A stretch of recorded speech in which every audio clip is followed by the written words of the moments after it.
I'd like to get started. So again, thank you all very much, and I'll first have Robert Graff join us and take it away. Thank you. Just make a few comments.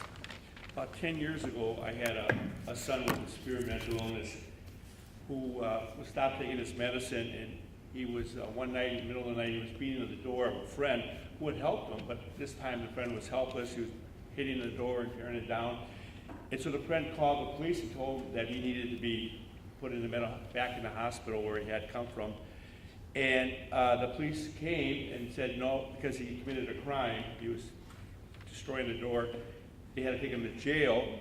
So she called me up, and I talked to the police, told him about his history. They still took him to jail, and they put him in solitary confinement, which is the worst form of punishment, a treatment for a person in a mental health crisis.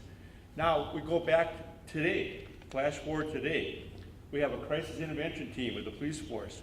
We have, counties has a special private group that runs the a mental health ward in the hospital, in the jail. And we have all kinds of stuff, CART team, this team. We have Health Complex has contracts out with a number of people in the community for community service. However, I found out this week that the number of people with severe mental health crisis is increasing the last few months and being put in jail. In fact, they say that 400 of the 960 people in the county jail or the House of Correction have severe mental illness. And the same 35% or more in the Department of Corrections in the state have severe mental illness. So we're still jailing our sick people. If I suffer from an automobile accident, I have a stroke or heart attack, or even if I get shot performing an armed robbery, I'll be taken to an ER in the hospital. However, if I have a mental health crisis and start acting out, I'm likely to go to jail and be put in a unit. And people in jail stay with mental health crisis stay 3 to 4 times longer than a normal person. However, people with mental health issues are less likely to commit crimes than the normal population. Yet, they're 16 times more likely to be shot and killed by policemen than the normal population. So we have to stop criminalizing mental illness. It's a brain illness that more and more research has proven that, and we treat all other illnesses with treatment. And we have to stop opening up our hospitals, our ER wards, and all our community to treat people that are sick, not punish them by putting them in jail and making it worse. Thank you.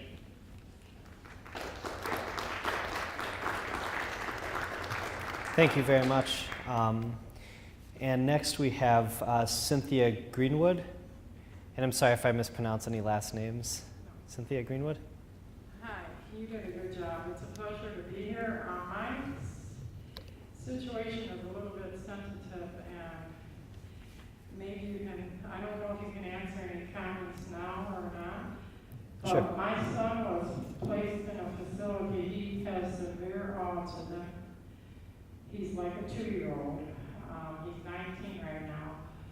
While he was in these institutions, we finally got a judge after, I don't know how long, to order an aide with him. An aide was supposed to be with my son 16 hours a day. My son was being abused and neglected. He had holes in his clothes. I have tons of pictures. I didn't bring the pictures, but I can show them to you if you would like. While he was there, he was being bitten repeatedly, over and over. This is not the only child this has happened to. It's happened to other children out there. He had a broken toe. I got the police to go out there only because Protective Service was going. They felt they had to go. They never told me the results of the report. Nobody was ever charged. At least somebody should have been charged with neglect.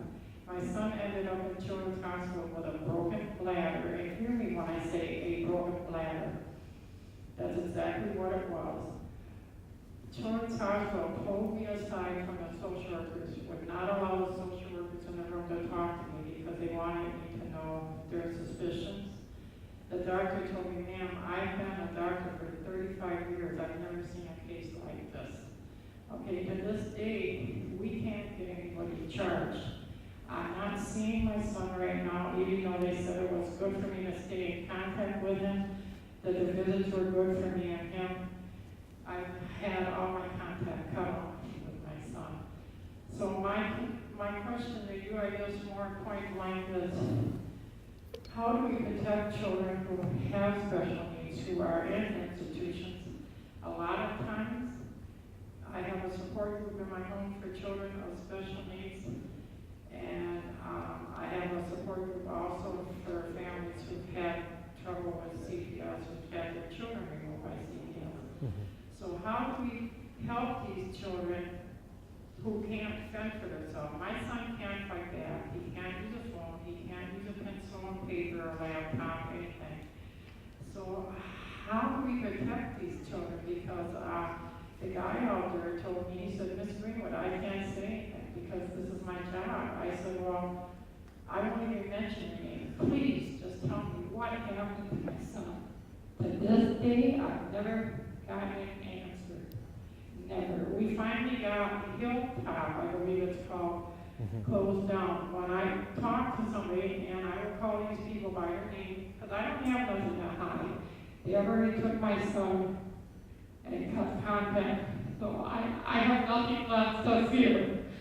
Peggy West, I asked her about Hilltop. She said, oh, we don't do that. That's not the county. I talked to Chris Abley, and guess what? That man had enough decency to talk to me and answer my questions. She just pushed it aside. So, unfortunately for me, I had a child who was in an institution, and when I tell everybody here, I hope you listen to my words, he was abused very badly. My child looked like a child out of Ethiopia. The only difference was he didn't have the bloated stomach. He had skin and bones. You could almost see his bones. I begged Children's Hospital to give him seconds, but I talked to Lakeview Rehab Hospital. They said, oh, we don't do that. He can't get seconds here. That's not going to happen. Children's Hospital ordered him to give my son seconds, and he started gaining weight. And then he was in Oconomowoc. Oconomowoc said, we can't handle him. He's too much. My son wasn't violent. He just had to be watched and supervised. So that's my question for you. How we can protect children in these institutions so they're not mistreated. Thank you. And also, first of all, thank you very much for sharing the story. If it's possible, if you can follow up with my team at the door, and we can make sure maybe we could sit down one-on-one and get some more details.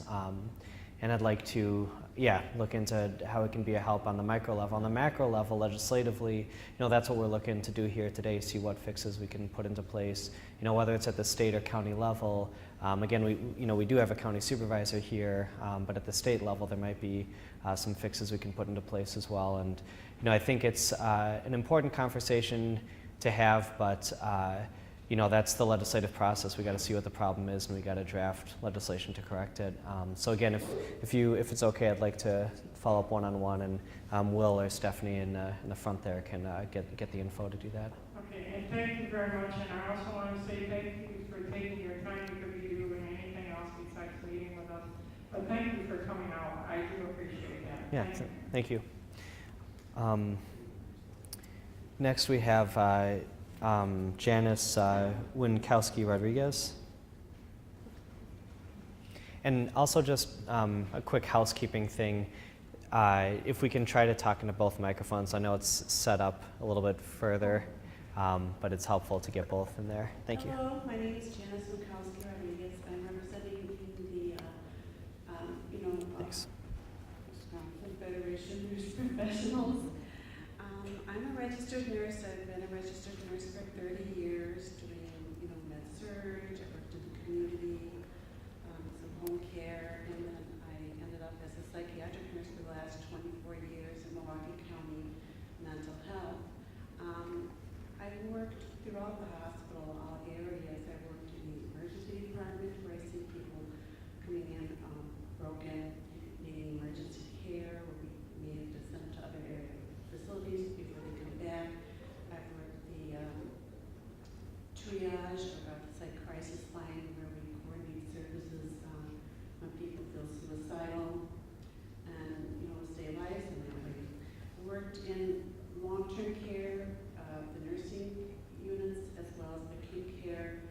for adults, children, and adolescents.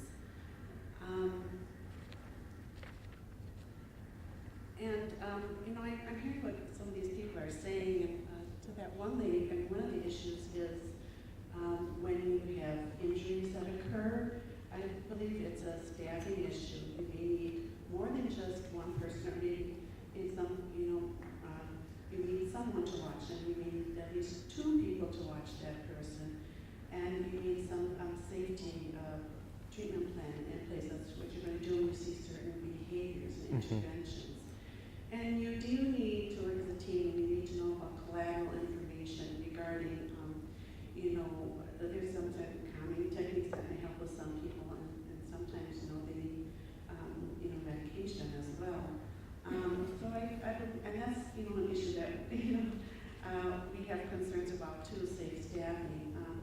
Because without safe staffing, it's, it affects the retention and the ability to recruit staff at our facility. I'm concerned about, having maintained public health. And then, it wasn't sure what I was going to talk about, but I thought maybe what I'll do is I'll just talk from my heart and talk to everybody like you're my family and you're my friends. And, many times people look at health professionals and they might think, oh, what do you know about this? But and many people that I work with had personal situations, just as the people that have come up before me happened in their life. My father was a vet. He suffered from PTSD after World War II. And in the end, there's trouble even accessing VA mental health for some vets, and I see it as well, when they may not be with an inpatient. But my father had taken his own life, eventually, years ago. It's very difficult. So I know that there's stigma, and I know that there's difficulty accessing care. He's one of those people that really need inpatient care, not outpatient. And there is difficulty getting people inpatient care for the amount of time that they need. We can't just discharge them and they're still sick. Because people wonder about that revolving door. Why does that revolving door exist? Right. Well, there's, insurance ramifications, and people may not be well enough. And bridging the maybe at too early on in the community is not going to be effective. I went to some organizations. I had other people that had these issues in their family. I had a cousin that couldn't access care because of poverty, not having insurance. And, so there is a real problem there. I don't think we can't make it difficult. We have to make it easier.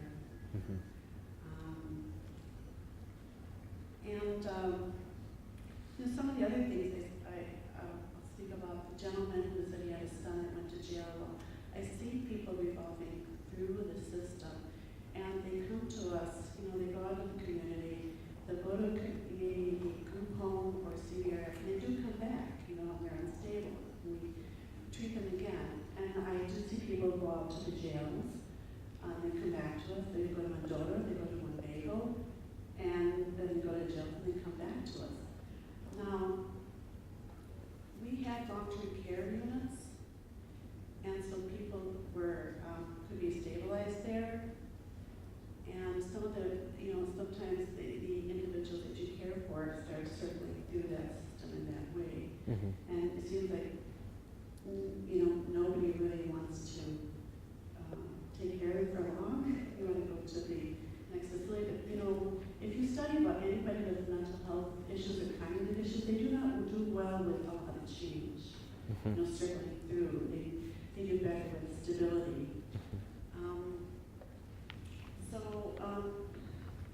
I think the closures of some of the long-term care units has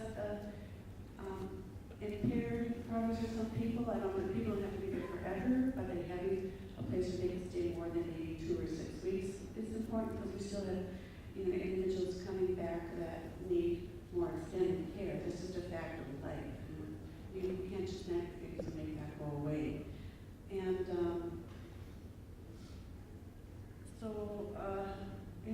my heart goes out to everybody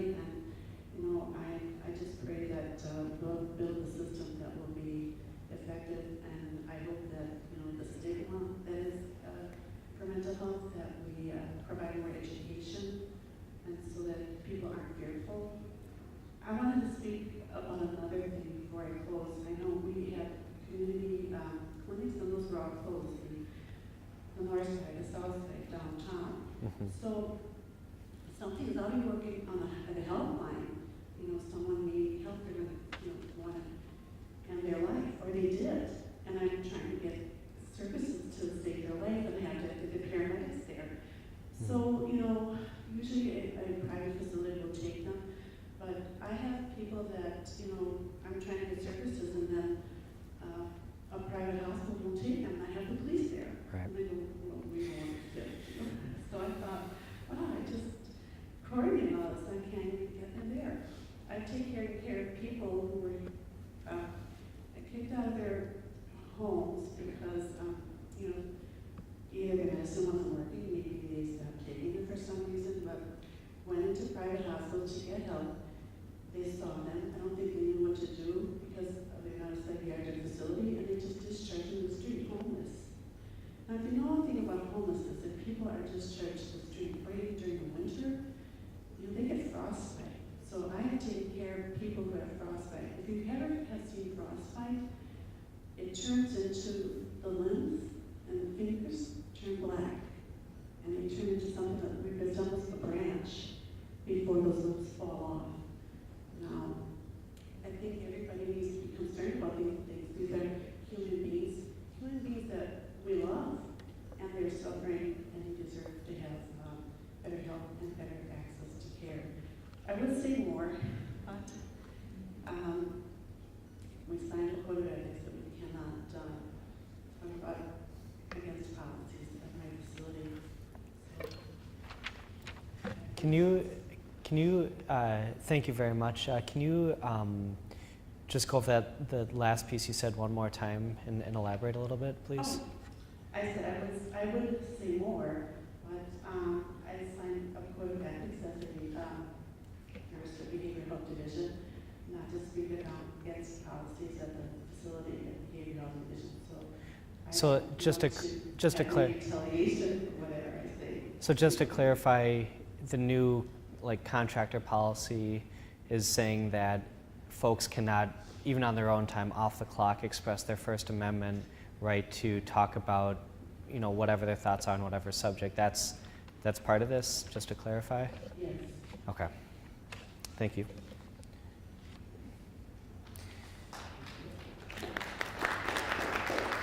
And before we continue, I'm just going to do a quick logistical fix. Hold on one sec. Sorry. Let's try to bring this.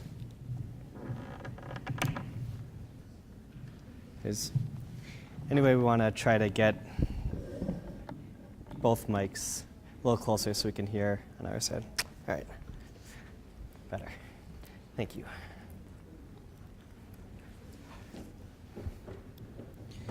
Okay, next we have Sue Westby, or Westby.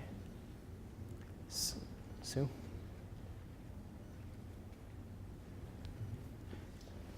Do you want us to take both mics? Because we're going to take the mics off. Yeah, that's. We can take both. Yeah, whatever.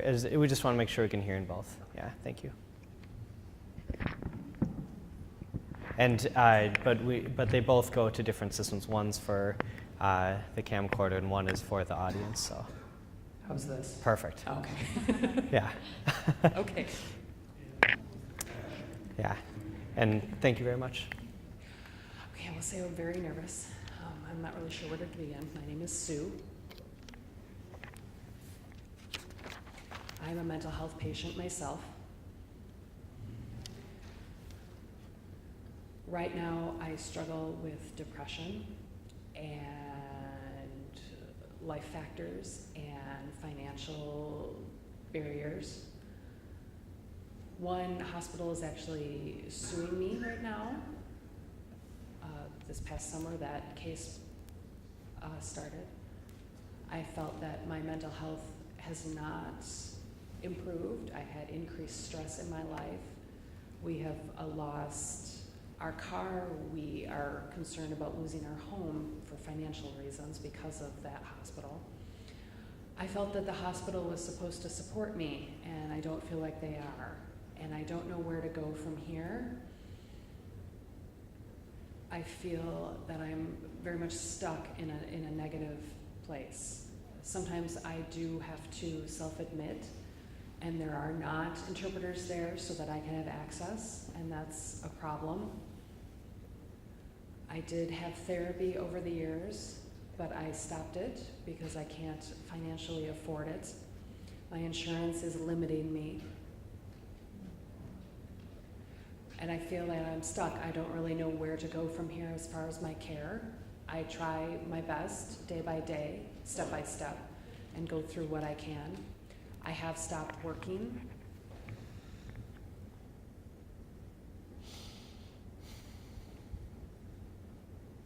And I'm still not 100% satisfied with how my life has been going. I'm trying to do what I can to make myself happy, but I must struggle with the weather, but that's besides the point. Milwaukee is a challenge for me, and I have a lot of stress in my life due to these ramifications, and I don't know what to do from here. So, thank you. And sorry again. Thank you again, and I'm sorry, my sign is bad now, so I'm going to use the interpreters. But I just have a couple quick clarifying questions. So you said you didn't have access to interpreters in the hospital. Can you elaborate on that a little bit, please?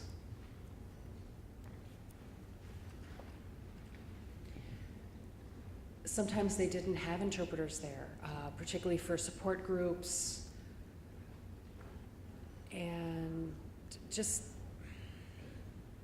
sometimes they would tell me the interpreters were not available, or they couldn't,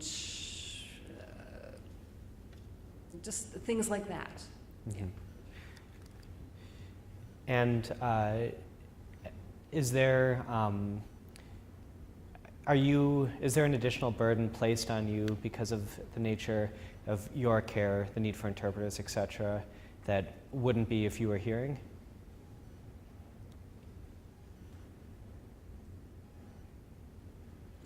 Yes, that's how I feel.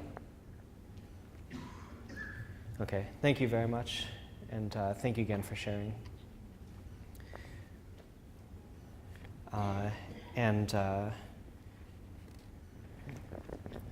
I just have to say, just as, I'm trying to not be, emotional like that, but it was a very emotional day, so I really appreciate everyone being there. I feel like we're sharing some very important conversations today that we might not all be around for, so I'm going to try to just keep going, and thanks for everyone for being here.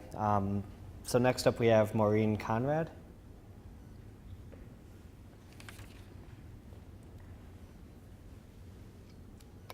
Representative in your office, thank you for this listening opportunity for the community. I have participated in a recovery program that is healing community. I spent 5 years living and working in one. That community in Massachusetts is now 102 years old.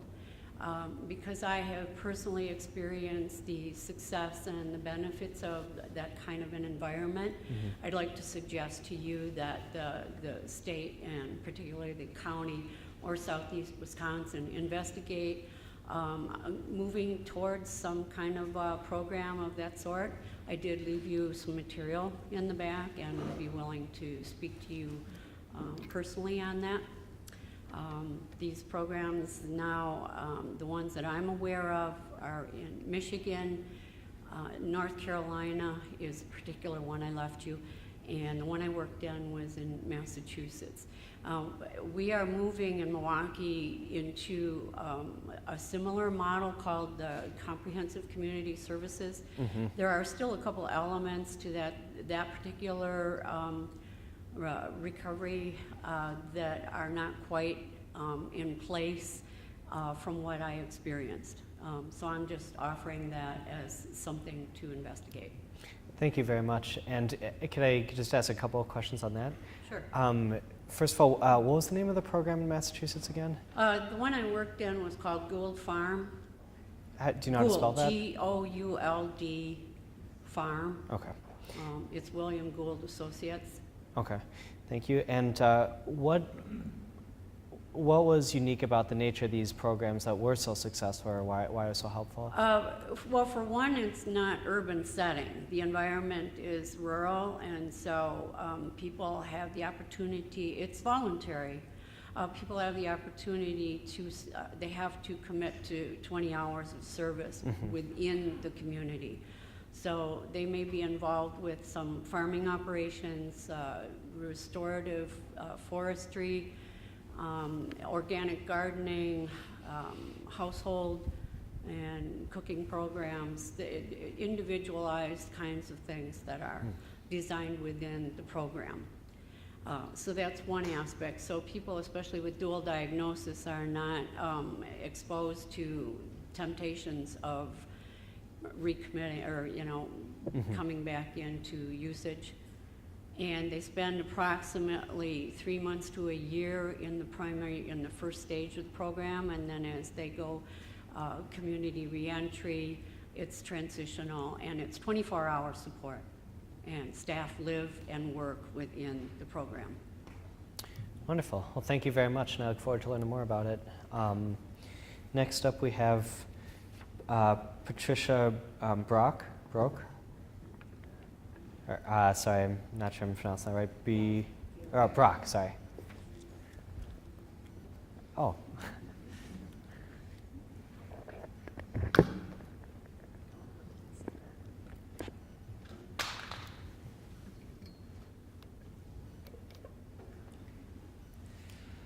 Hello there, good afternoon. Thank you, Representative, for hosting this town hall meeting. I would wish there were more representatives like you throughout the state. My name is Patricia Bronk. I used to be an employee for the state of Wisconsin at the Department of Vocational Rehab for 16 years. Now I am a graduate student in social work major, and I'm currently in my internship for the Office of Public Defenders right now here in the city of Milwaukee. My testimony today is to focus on services for deaf and hard of hearing individuals with a wide variety of needs. Many of my clients are on Social Security, plus they have Medicare and Medicaid for their insurance purposes. They are providing some support for mental health, but it is a minimal amount. Often they charge twice as much because they feel that they have to provide interpretation for these individuals, so they're charging maybe the hospital or some other entity more money for interpreters, which makes these entities very afraid of providing services for deaf individuals because they see it as a business profit loss. These individuals are often put in jail because of their mental health needs, which can often deteriorate their mental health concerns further. I'd like to see legislation add some kind of maybe tax to the physician's license once they renew, so there is a pot of money for general interpreting services in medical and mental health areas, so that the money is no longer an issue not only for deaf and hard of hearing consumers, but also for these entities that would like to provide services. And that it is no longer a linguistical barrier for these patients. Please use my testimony, please use my experiences. I appreciate it. Thank you. Thank you. Thank you very much. And next up we have Claudia Mayer.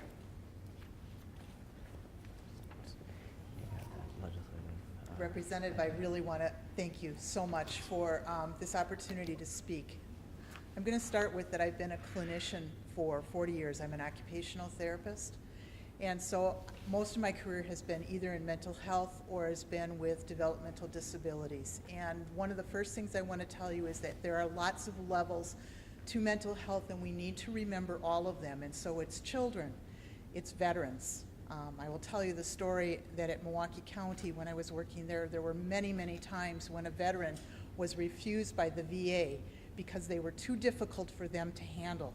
And yet the patients at Milwaukee County, the care that they received there was far superior to anything they would have received at the VA, because there was no place else for them to go. That's one of the things I need you to remember about Milwaukee County, is there is no other place that most people will accept these patients. There is the adult factor. And just want to make sure everyone can hear. Yep, This perfect. one? Okay. Thank you. There is the adults. There is the geriatric patient. We have to, and there's developmental disabilities. We have to remember that there is mental health needs for all of them. When I was working at the county, we had a program that was a cutting edge program.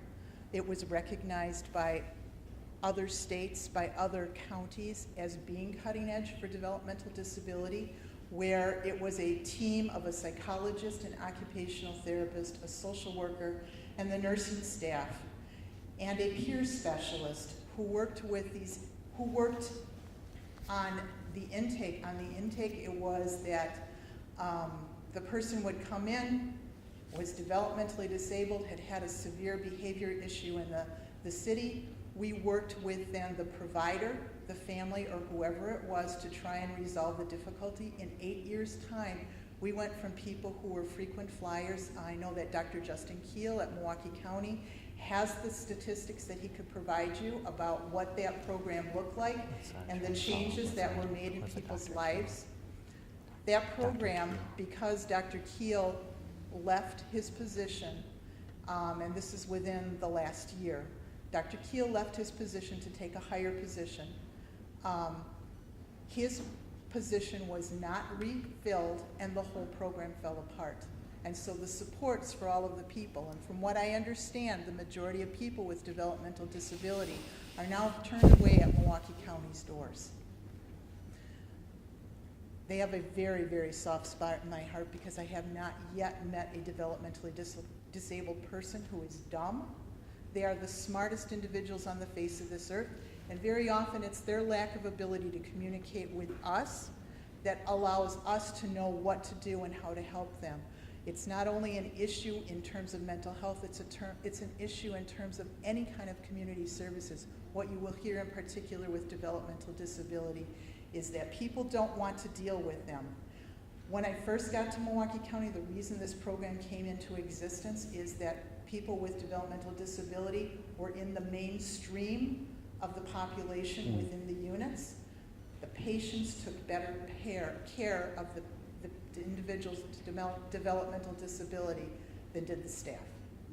And so it was created that there was something better for them, and many, many of them got far better and became stabilized in their community placements. I believe with mental health, that's exactly what we want. We want people to become stable in their lives. The other thing I would talk about is that trauma is huge in the lives and in the individuals who have any kind of mental illness. Trauma is pervasive. All of us have had some type of trauma. Trauma ends up being people make poor choices in order to cope with the traumas that they've had. There's a program, and I know it's focused on children, but I believe you should look at it. Dr. Bruce Perry is at the Child Institute in Texas, and his programming focuses on the development of the brain in terms of trauma. I believe if his program became mainstream, I'm now working at St. A's in treatment foster care, in child welfare, and in residential. And we exclusively use his theoretical framework in order to deal more humanely with the children and the populations that we serve. As we are applying this theory, it becomes very evident that people are trying to self-regulate by their behaviors, whether it's drugs and alcohol, whether it's behavioral kind of component, but that's what we need to now focus on, is this whole idea of trauma. One other piece, occupational therapy, I know recently came up as a potential piece of legislation to be changed into a different regulated kind of board. I also would speak against that in terms of this mental health thing, because you need a profession to be policed by its own profession. Thank you very much. And yeah, the legislation dealing with that, there's a lot of issues, and also with the deaf and hard of hearing components that would have been changed. So I was able to talk with the author, and it looks like it's not going to go through. That was a department ask, and he said, quite frankly, he said, I don't even really care that much about this. It's just something we're trying to do a favor to the department, and he didn't really, I think, realize all that he was getting into with it. So. Yeah, so it looks like it's not going to come through. So good news on that. And then I had a quick clarifying question. I didn't catch the last name of the doctor, Dr. Bruce. Bruce Perry, P-E-R-R-Y. Okay. And if you could, if it's possible to get my office any of that information that he's been working on, any of that data, that'd be really helpful. Absolutely. The only other thing I would say is we need to also look in terms of children and violence and school systems. And school systems not handing out the disciplinary actions. One of the things in mental health is that everything becomes disciplinary. If you fix your behavior, then maybe you'll get better, and when you're better, then we'll work with you, kind of thing. No, and the same thing goes for kids. Kids who are having difficulty in school, we need to look at their trauma. What's the trauma in their life? We need to look at self-regulation strategies.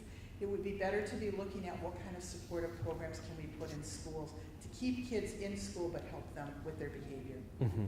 Thank you so much. Thank you.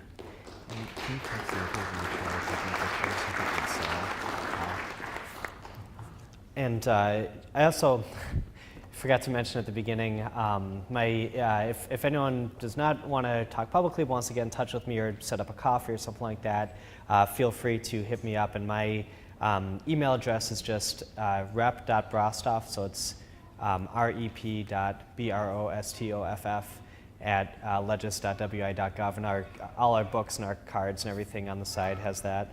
So you can just pick up our cards, or you can just call me directly. But so that, and I also hope that this isn't the last conversation. Looks like there's a lot of interest today, and I'd like to have more of these. So I want to just let people know this isn't going to be the last opportunity to have a forum of this nature. I think warrants more kind of community conversations. So next we have Dwayne Block.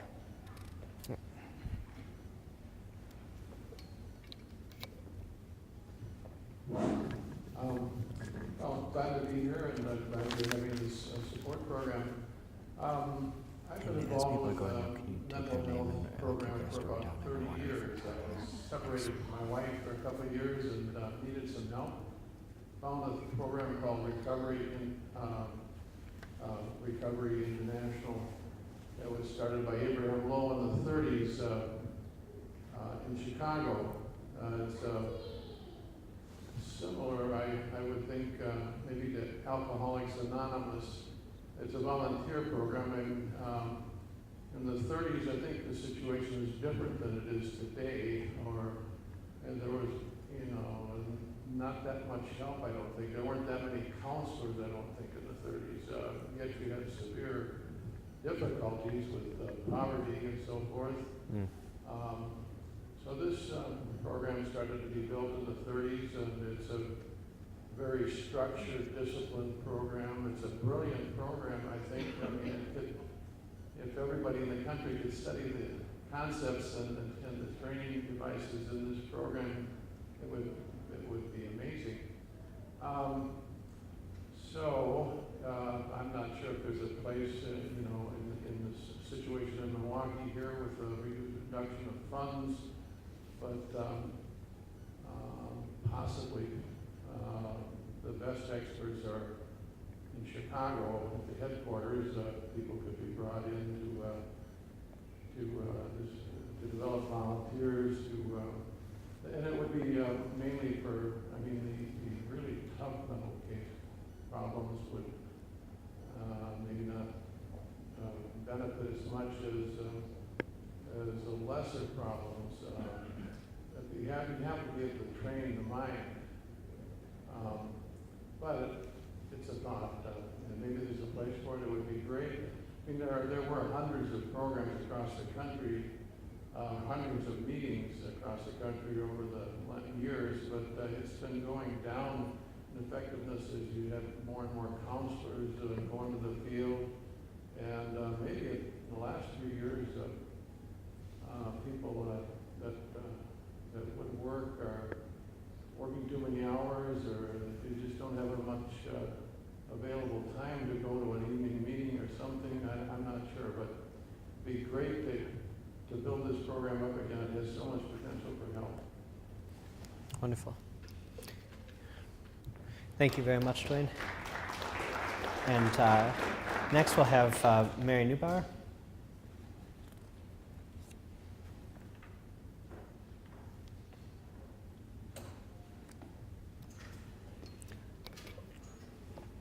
Thank you, Representative Brostoff. I'm just here to mention that I'm a member of the Milwaukee County Mental Health Board and actually on the leave right now, and my colleagues, a few of them weren't able to be here today. And I really encourage you to come out to the mental health board meetings. The board needs to hear what's going on in the community. The times that the meetings are held is not necessarily conducive to the public. We end up with full agendas. There's scrutiny because how much time the agenda takes. And I fully have heard that message. And just to let you know, you can go onto the website for the Milwaukee County Mental Health Board. The next meeting is February 25th at 8 a.m. at the Zufari building. That is not public comment, but the meeting following that on March 24th at 4:30 p.m. is a public comment because we're starting on the budget process. And there is also the joint task force on the local public-private partnership and the national entity partnership. And you have to go to the website. Nothing's listed right now. And though that is a task force that is looking at whether the hospital will become a private-public entity in Milwaukee County or become part of a national entity. So there's really been no public that has come to those meetings. I've not been there because somebody is representing me at this time. But I felt it important enough to be here today to really encourage people to come to those meetings because, and my understanding is there's going to be a community conversation and not a 2-minute come up here and tell us why you want this in 2 minutes. So please go to the Milwaukee County Mental Health Board website, look at what's going on there, and please stay informed. We've asked for meetings to be put out there publicly and have not gotten the kind of response that we've hoped to get. So thank you. Thank you. And can you just elaborate? So you said that the upcoming meeting on February Right, it's a regular board meeting. So at the regular board meetings, there's not room for public comments? No, there aren't. There's only certain meetings where public comment is assigned.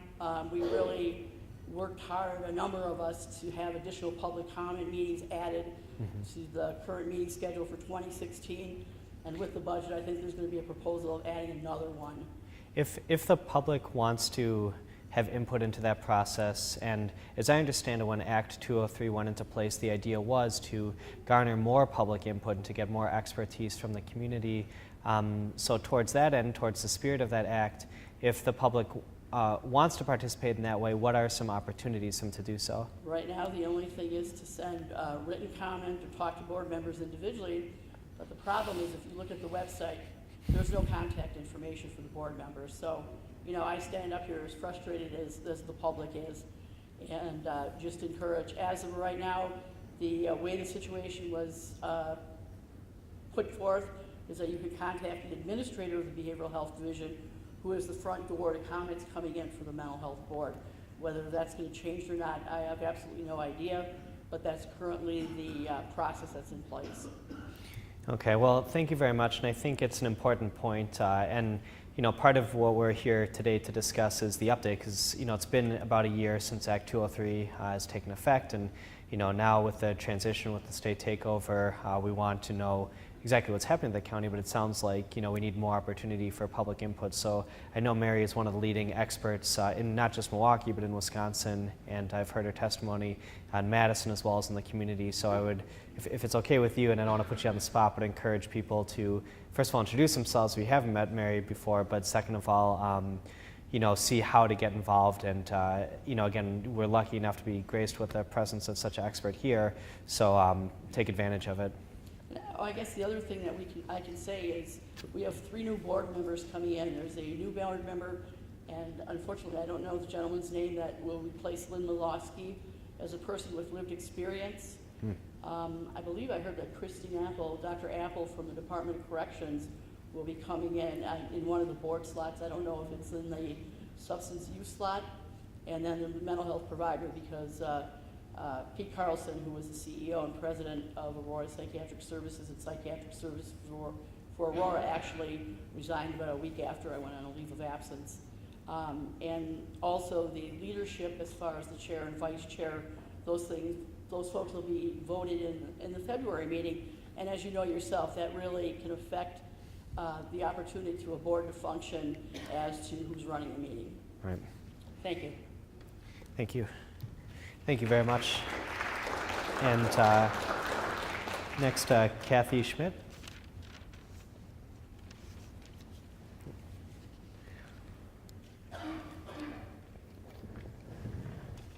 I should just make you first.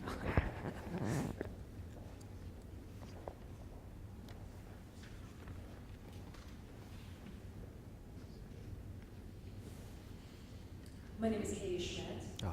I am the current president of the Wisconsin Association for the Deaf.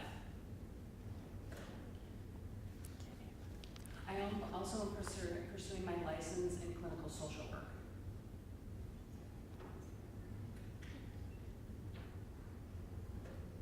I am probably one of the only deaf individuals that is working in the social work profession here in the state of Wisconsin in a clinical environment. Most of our deaf professionals are working in a K-12 or some kind of school setting. So I am often one of the few individuals that is out in the deaf community, and it has proven that there is a lot of lack of services, given that I'm still green in this profession, that there are a lot of serious issues within the deaf and hard of hearing community. I'm taking advantage of my 2 hats today. I am an advocate with Wisconsin Association for the Deaf and seeing their cultural and linguistic, civil and human rights of the deaf individuals in the state of Wisconsin, particularly with mental health issues. There have been several lawsuits throughout the United States and the state of Wisconsin regarding deaf individuals who have mental health issues that are not getting appropriate services. Because we have 7,000 individuals in the state of Wisconsin with hearing loss that we represent.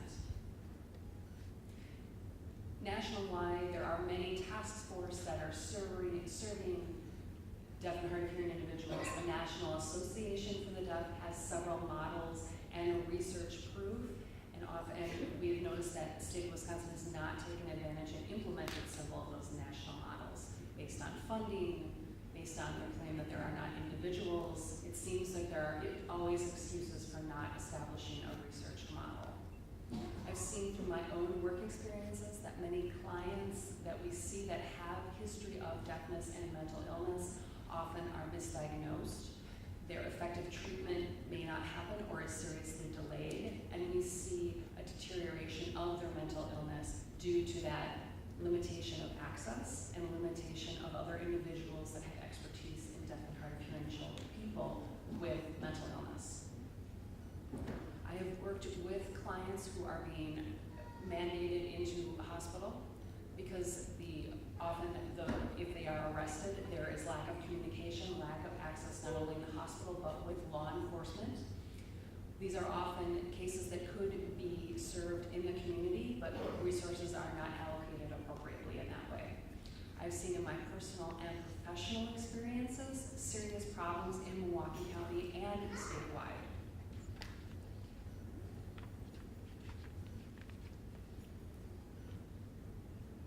There were 2 individuals that do represent our community that couldn't attend today. Eve Dicker-Eisman, I know she gave you, I have a letter that I will forward to you. She is the chair of the Mental Health Committee for Wisconsin Association for the Deaf. She has done her research not only statewide but nationwide as far as what would best serve in the deaf and hard of hearing community. She's encouraging for a mental health coordinator within the state to help coordinate appropriately cultural and linguistic services in the state. So we definitely want that. The The second individual that could not join us today is Tom Benzinger. He is actually from the state of Illinois and has worked as an advocate in the deaf and hard of hearing community for over 50 years. He has recently located to the state of Wisconsin, and he has stated that the services in the state of Illinois were quite different and ahead of the state of Wisconsin, and he felt like moving to the state was moving back in time as far as mental health services. That the services that are provided for the community are greatly lacking, not only in communication access, but interpreting issues, as our fellow deaf individual mentioned before. Treatment, lack of interpreting services, getting appointments when necessary is a serious issue for people who are struggling. Also, we have noticed that if deaf individuals would like to get communication access, they often have to travel great distances. We see this greatly in our northern areas. They often have to travel to more urban environments to get appropriate services. Thank you for listening today.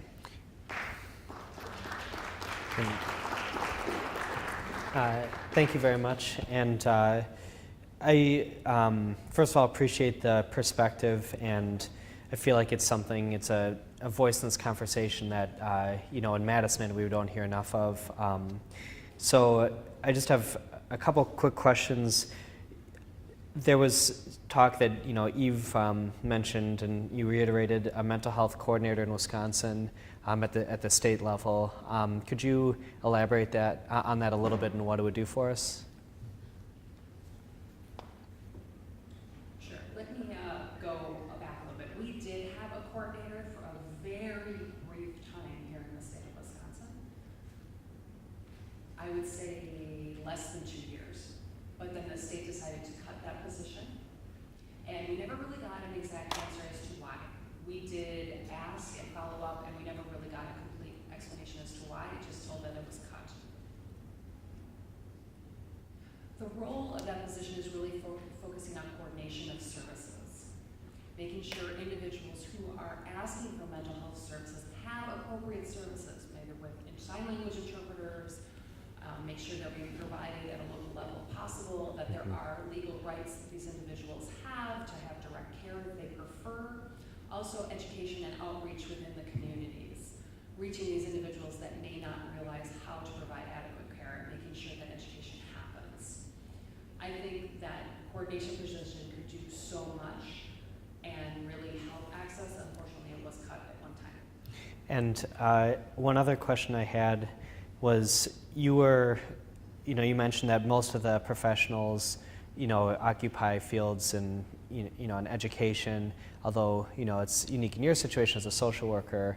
I was wondering if you could just go into that a little bit more and talk about why it's so important to have more professions outside of, education, but also what your experience is like and why it's been so tough, and also, as a more technical question, how you got your clinical hours in.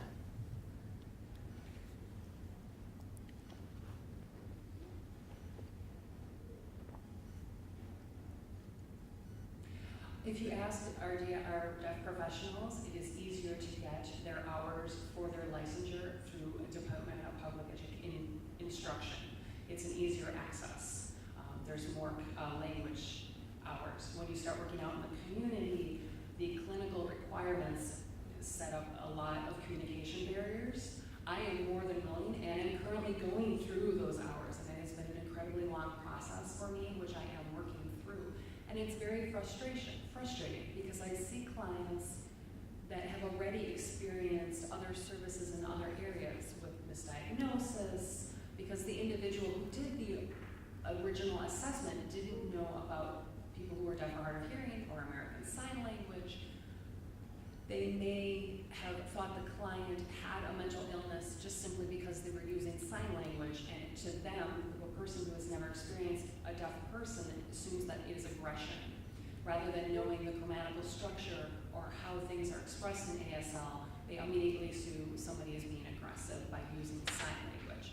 So having a clinician that is culturally and linguistically aware allows for really appropriate diagnosis. Also, it does create a comfort when you can communicate directly with your clinician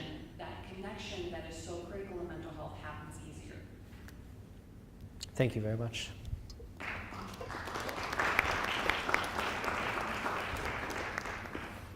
And next we have Michael Heinberg.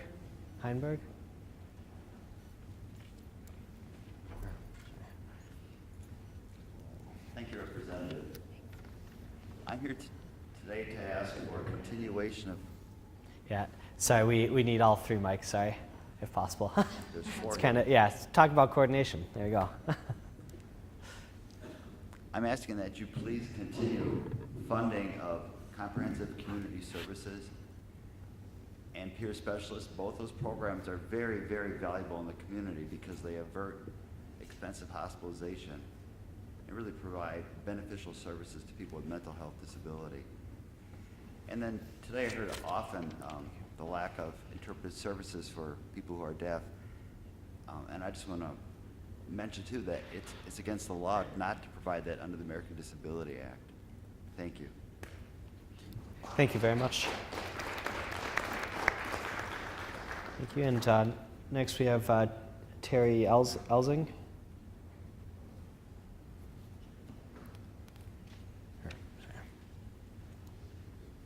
Hello, everyone. First, I just kind of want to thank everybody so far for some of the things that they've stated, because what we sometimes don't realize in the mental health profession is when we talk about the scheme of cultural competence, we do not always think about the deaf and hard of hearing. So I really thank those ladies who came up today to speak on that. I come before you as someone who has lived experience, relatives who are mentally ill. I'm also a mental health professional. I sit on a number of committees who are planners in services throughout the city of Milwaukee, and I'm an African American or Black person, and that's a big deal to me as I speak today. So Thursday they had a really good forum held at UWM for mental health in the African American community, and how significant it is that group of people alone have a lot of mental health experiences as well as trauma, okay? Some of the areas that I just wanted to address today was, one would be the lack of professional representation in our community. In the years that I was getting my master's degree, I have 2 master's degrees, but the last one is in mental health counseling.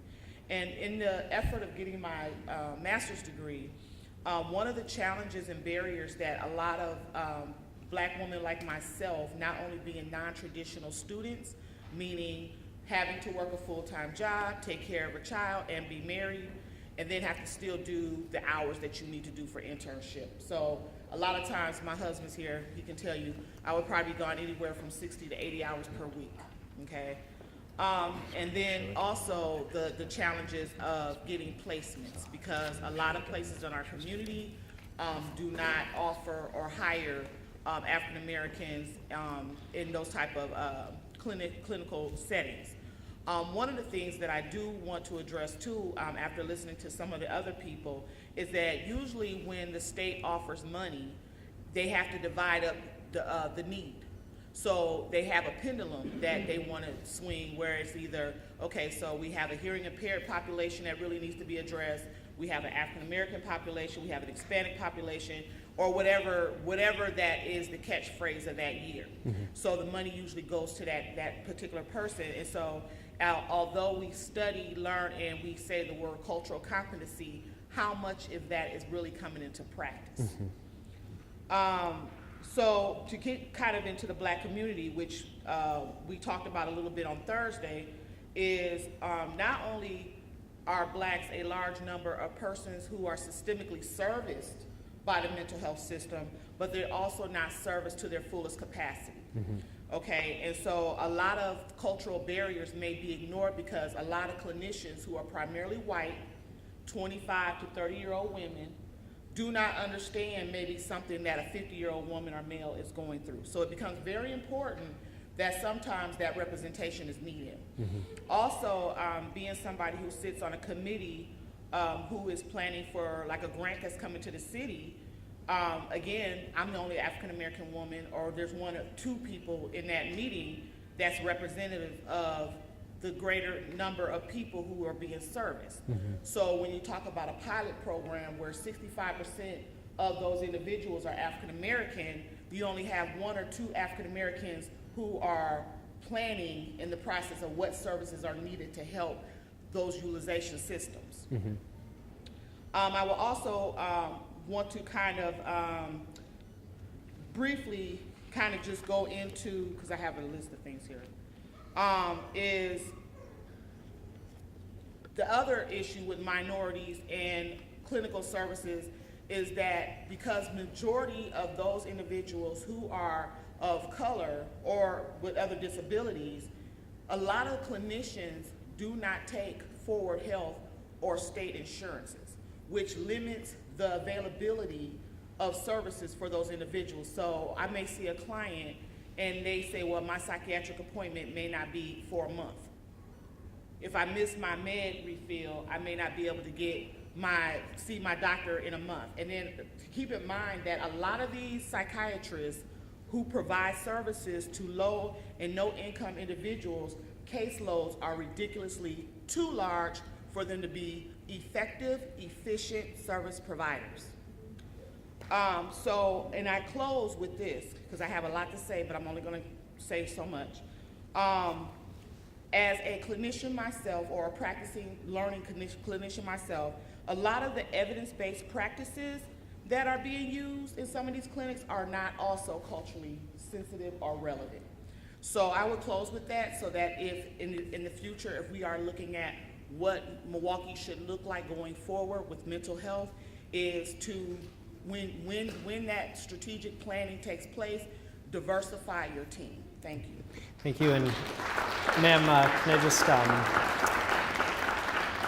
I'd like to also ask, I appreciate you coming up and testifying, but moving forward with mental health care, especially in Milwaukee, is a conversation I want to be a part of. So I'd ask if it's possible just to check in with my staff at the door, and we can do like a one-on-one coffee and talk about what that would look like in the future. If you have time for it, I'd love that. So, not today, but yeah, we can figure out something. Thank you.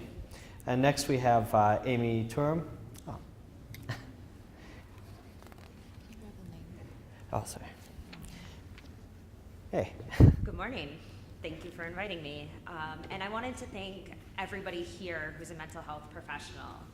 Thanks. I've worked with many mental health professionals over the years in my positions in housing. I'm here on my own today, not to represent the views of my employer. Just toss that in there. I'm trained in mental health first aid response. I took a class that took 8 hours, and it taught me how to deal with individuals who are experiencing mental health crisis. It wasn't a huge time commitment, and it really wasn't very expensive for the person who put on the class to put on. Mm-hmm. That type of training would be extremely effective in our schools when people are first entering the mental health care system, so that they are not labeled as behavioral issues and are labeled instead, or treated instead as persons who have problems. I also have training in trauma-informed care, which, as someone mentioned, St. A's is working a lot on. Knowing the signs of trauma, and especially as Terry mentioned, the signs of trauma in our African-American community is what's going to take mental health care forward. But what's also going to take mental health care forward is highly trained social workers. Many of the individuals in this room are working with people with mental health, and they're very dedicated to be here on a Saturday, and they're doing an excellent job. But we also have underfunded agencies that are putting forth people to do very important jobs with little training and little pay and little benefits. And if you take a workforce that's so essential to the public safety, and you pay them close to minimum wage, and you don't reimburse them for their school expenses, they're gonna leave, and they do, in droves. I had one agency that I've worked with in the past that was responsible for doling out medication on a daily basis to people in their homes. They were assigned by the Department of Corrections to help people who were re-entering.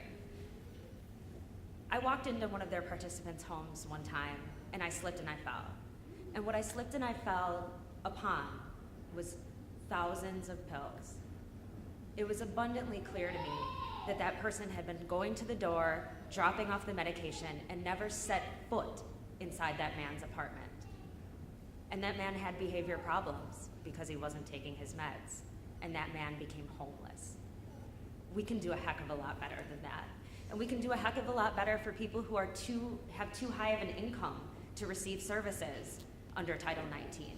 There's a whole population of people who are underserviced because they don't qualify for public benefits.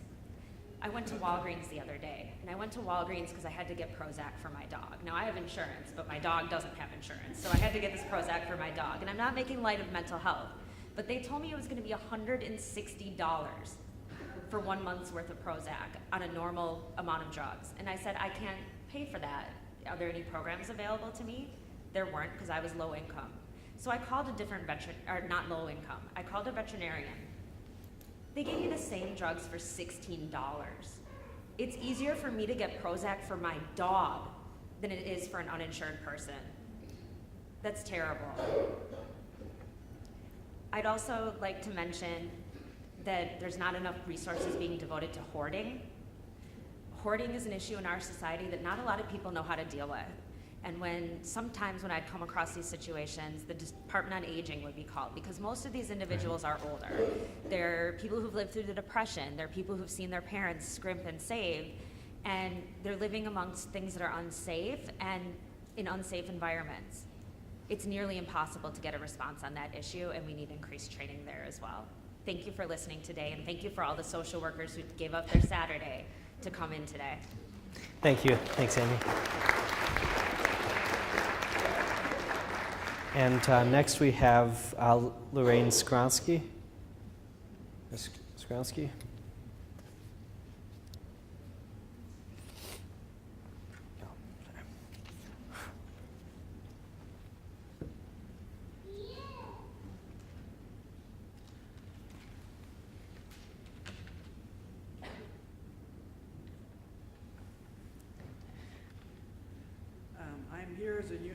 I'm here as a union representative.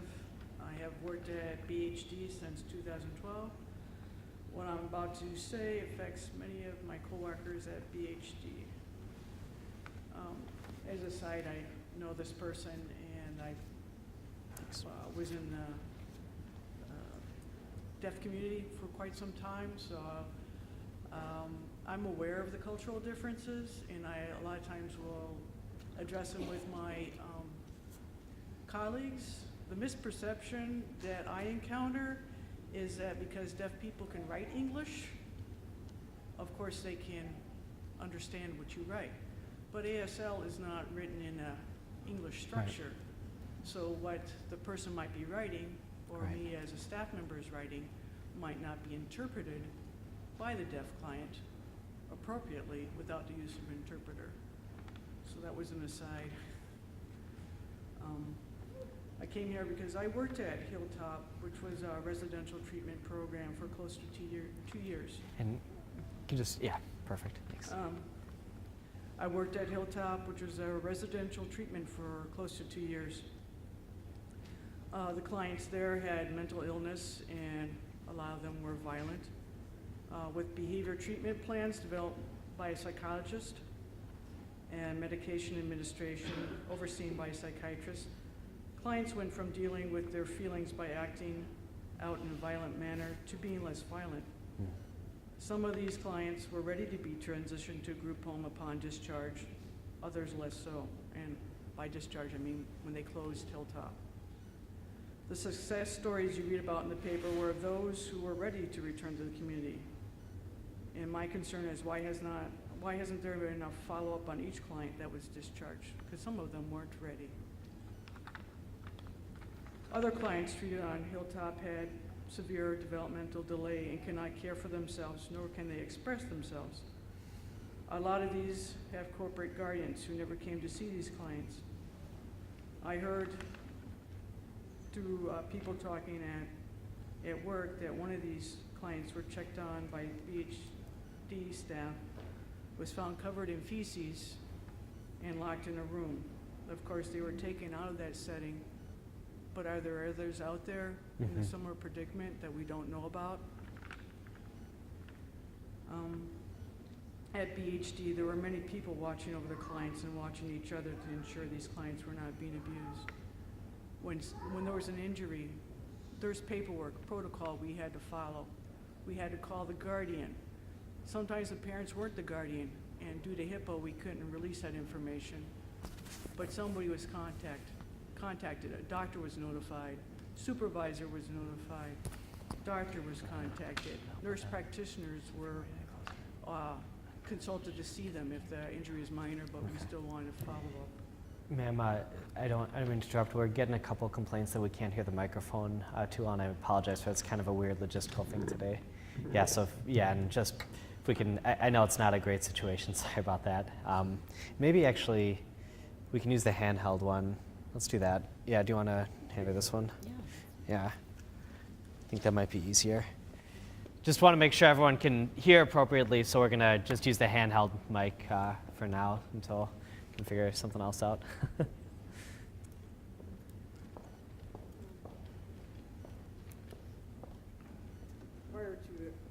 Oh, it's in. Sorry. Sorry about that. Prior to Hilltop closing, there was a lot of meetings, and when staff expressed concerns about the care of these clients that they would get upon discharge, we were basically treated as if we were concerned about job security, not about the client. A lot of our concerns were ignored, and we were encouraged to accept the inevitable.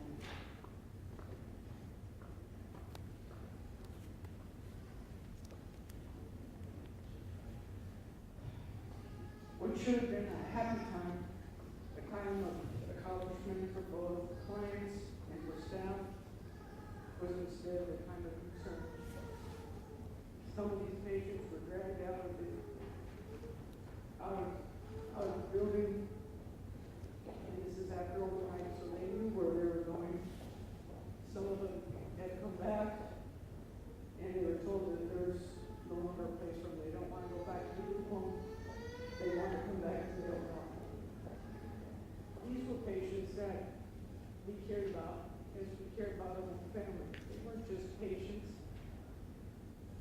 We knew the danger of working there. A lot of us got hurt. People retired because they were injured. But we were there because we felt what we were doing was important. That there was a need that needed to be met. That these were people. They weren't clients. These were people. And even if they couldn't communicate in an appropriate manner, they still had feelings. We deserve the best of our care.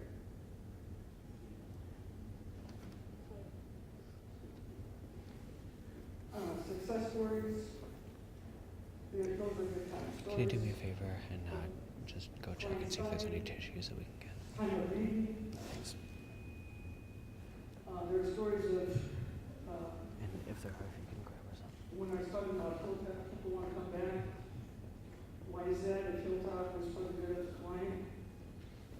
And my personal questions were, if it's in the best interest of the client, why do they want to come back?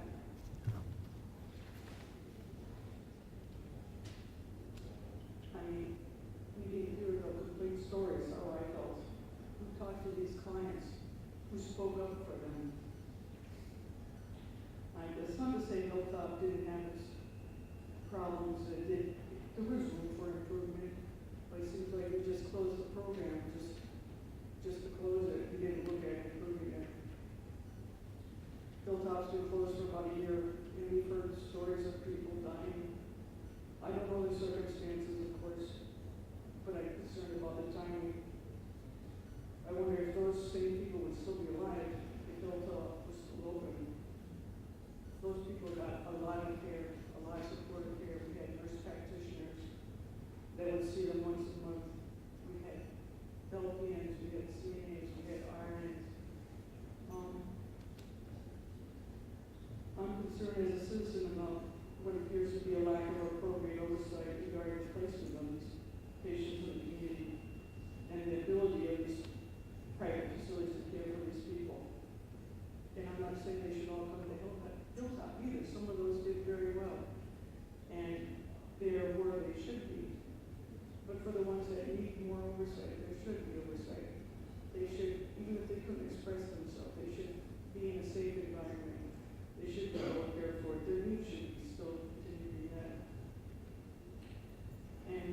people that complain about VHD, I feel that if it wasn't for VHD, there would be more mentally ill people living on the street without knowing where the next meal was, or more would be in jail.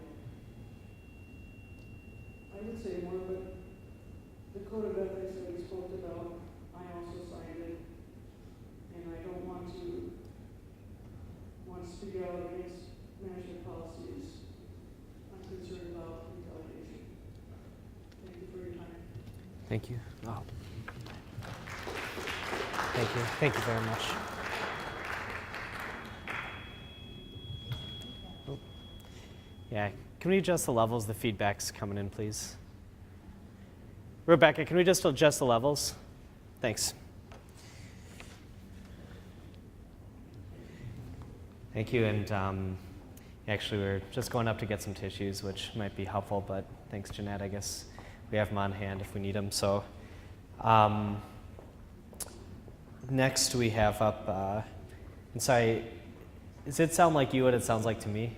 Okay, I'm gonna try to hold this lower so we're not getting that. Next we have Peggy Hart.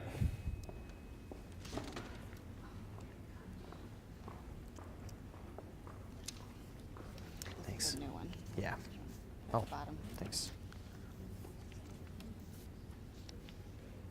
Is Peggy still here? Sorry, in the back before. Oh, shift. Okay. Next we have Diana. Next we have Diana Dentino.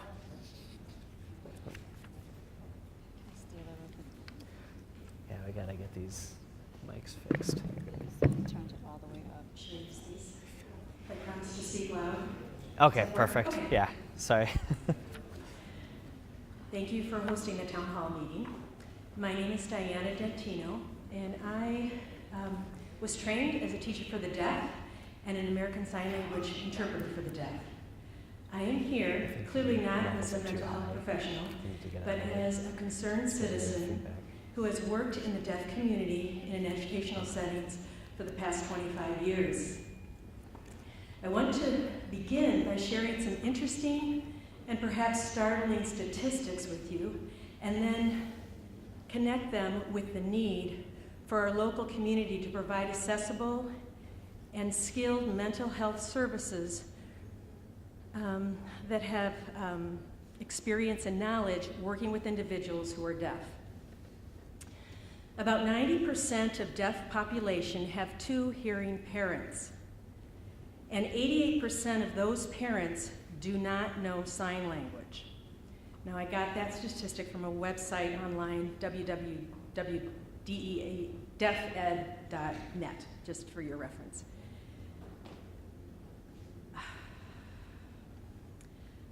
I don't intend to expound on that here. There are a variety of reasons why parents don't learn sign language, but I want to share those statistics with you to make a point. In working with the deaf community for the past 2 decades, the common theme they've shared with me are the feelings of loneliness and isolation. Broadly speaking, I would share that this seems to be a collective experience for many people who are deaf. And that statistic cited earlier might give you a glimpse of why that might be so. We know that statistics say that children that grow up in an abusive, neglected, or traumatic environment, we know what they say about it, and oftentimes with mental health intervention, they can go on to become productive citizens. Today I work with young deaf adults transitioning from high school to the post-secondary environment. Some of the students I work with are functionally illiterate, yet they do have a high school diploma. How that happens, I don't know, but in any event, I work with these individuals. I see them struggle, I see some succeed, and I see some fail. Individuals that succeed move on with their lives.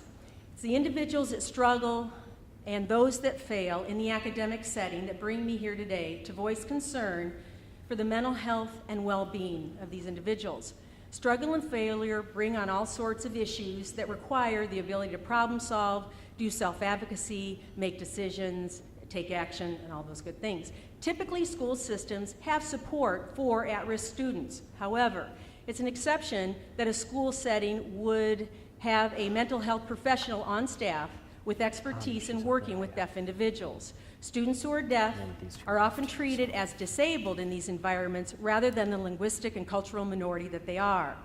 In conclusion, it is imperative that these individuals who are deaf have access to skilled mental health professionals that have knowledge and expertise in working with the deaf in Milwaukee. Thank you.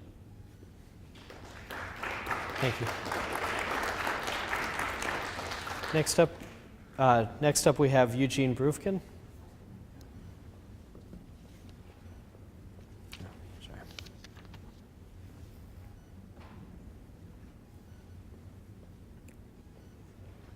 I also want to thank you for being here. I wish we would have more sessions like this, not only for mental health, but for every issue we have in this state. We just need more open hearings so the citizens come out and talk. I don't think you're looking for the volume of any one particular problem that people are talking about today. All the problems are out there. So I want to address one that I hadn't heard being approached yet. And that is whether a person is incarcerated without a mental health problem, or with a mental health problem, or is in a inpatient situation for mental health treatment, they need to be as close to their families as possible. And I always look for something good to come out of whatever bad there is. The Lincoln Hills situation is just that. You have, and we now know how many kids were up there from Milwaukee County. They're coming back. But their families, in many cases, couldn't visit them. Right. That was one of the big problems right there. So I hope we're going to have like a big 150-page comprehensive report out of this, not just taking one piece at a time, because everything seems to be related. And that is one pervasive issue that I've heard in other states too. I've heard all over the country. You can't send these people away far from their neighborhoods. They need their neighborhood support. Sometimes it's not even a part of the biological family. Sometimes they've been living with friends. Sometimes, whatever it is, they need that support. So please look at that. And the other problem definitely is, and I've worked on for many, many years, these clients that the social workers are talking about, they usually don't vote. So what happens is the politicians aren't listening because they're not getting the vote. And it's the vote that's most important. We have to solve that problem. These people need to be registered also. We need to be educated in how important it is for them to vote. And thank you again. This is great. Thank you. Thank you.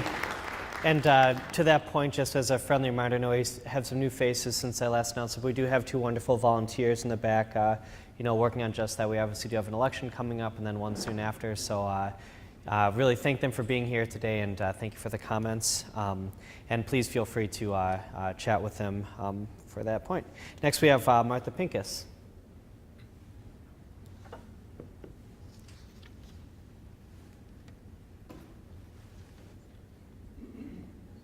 My name is Martha Pincus, and I'm from Fox Point area. I'm coming here as a mother of a 21-year-old that has coexisting conditions. He has problems with drugs, and he also has problems with depression and ADD. When he started, I'm trying to keep it together, because the last time I testified, I went hysterical, and I am not comfortable with that. Yeah. Anyway, my son started using at a very early age. We knew he had, ADD. We knew that he was depressed. He was very, very angry, and he was adopted. We found out his whole birth family has issues too. But when he started using it first, he was very young and there was no place for him. He was about 12 years old. And we didn't know what to do, where to go. We are a medicine-based family. My husband's a doctor, I'm a nurse. And we tried our hardest to try to find some place for him to be helped. We finally got him some help out at Aurora. But it was because that we really pushed for the fact that this kid needed to live, and he needed to live long enough to be able to understand his own issues. I guess where I'm coming from is that we were able to eventually send him to wilderness program and out-of-state programs, and we spent something like $175,000 for this type of care. He's doing much better. He did walk away, but he is really doing quite well. He's back in town. He's paying his bills. He's finding out why I work with groups that want 15 in a union, because he says he can't make it. You know, he's having trouble buying food, and his transportation is buses. But one thing that, you know, he has talked about, and my husband and myself has talked about, is what the heck happens to people that don't happen to have the money to be able to send their kid out of state, that are able, you know, to, you know, try to find places after much research. And, you know, how do people do this? And so I guess what I'm saying is that we could not find help here. We eventually found help, you know, other places, but it took a whole lot of effort. We had to hire a person that we were interviewed for. We interviewed him, he interviewed us, he interviewed my son, and we found the places that seemed to be most suited for him. Unfortunately, with Mark, you know, my son being on, you know, ADD meds at the time, there was many, and this is, you know, I don't know how many people know, but if you're on ADD meds, most places won't take you. So we had to even though we found places that eventually worked, they were not the places that we wanted him to go to at, you know, at the beginning. He's now off all meds. We do see that he's, like I said, he's doing a lot better. He understands it's going to be a lifelong problem. But I just don't know what people do. I honest to God don't know what people do. Thanks. Thank you. Thank you. And next we have Mary Devitt. Oh. Perfect. Okay. Perfect. Next we have Candace Alley.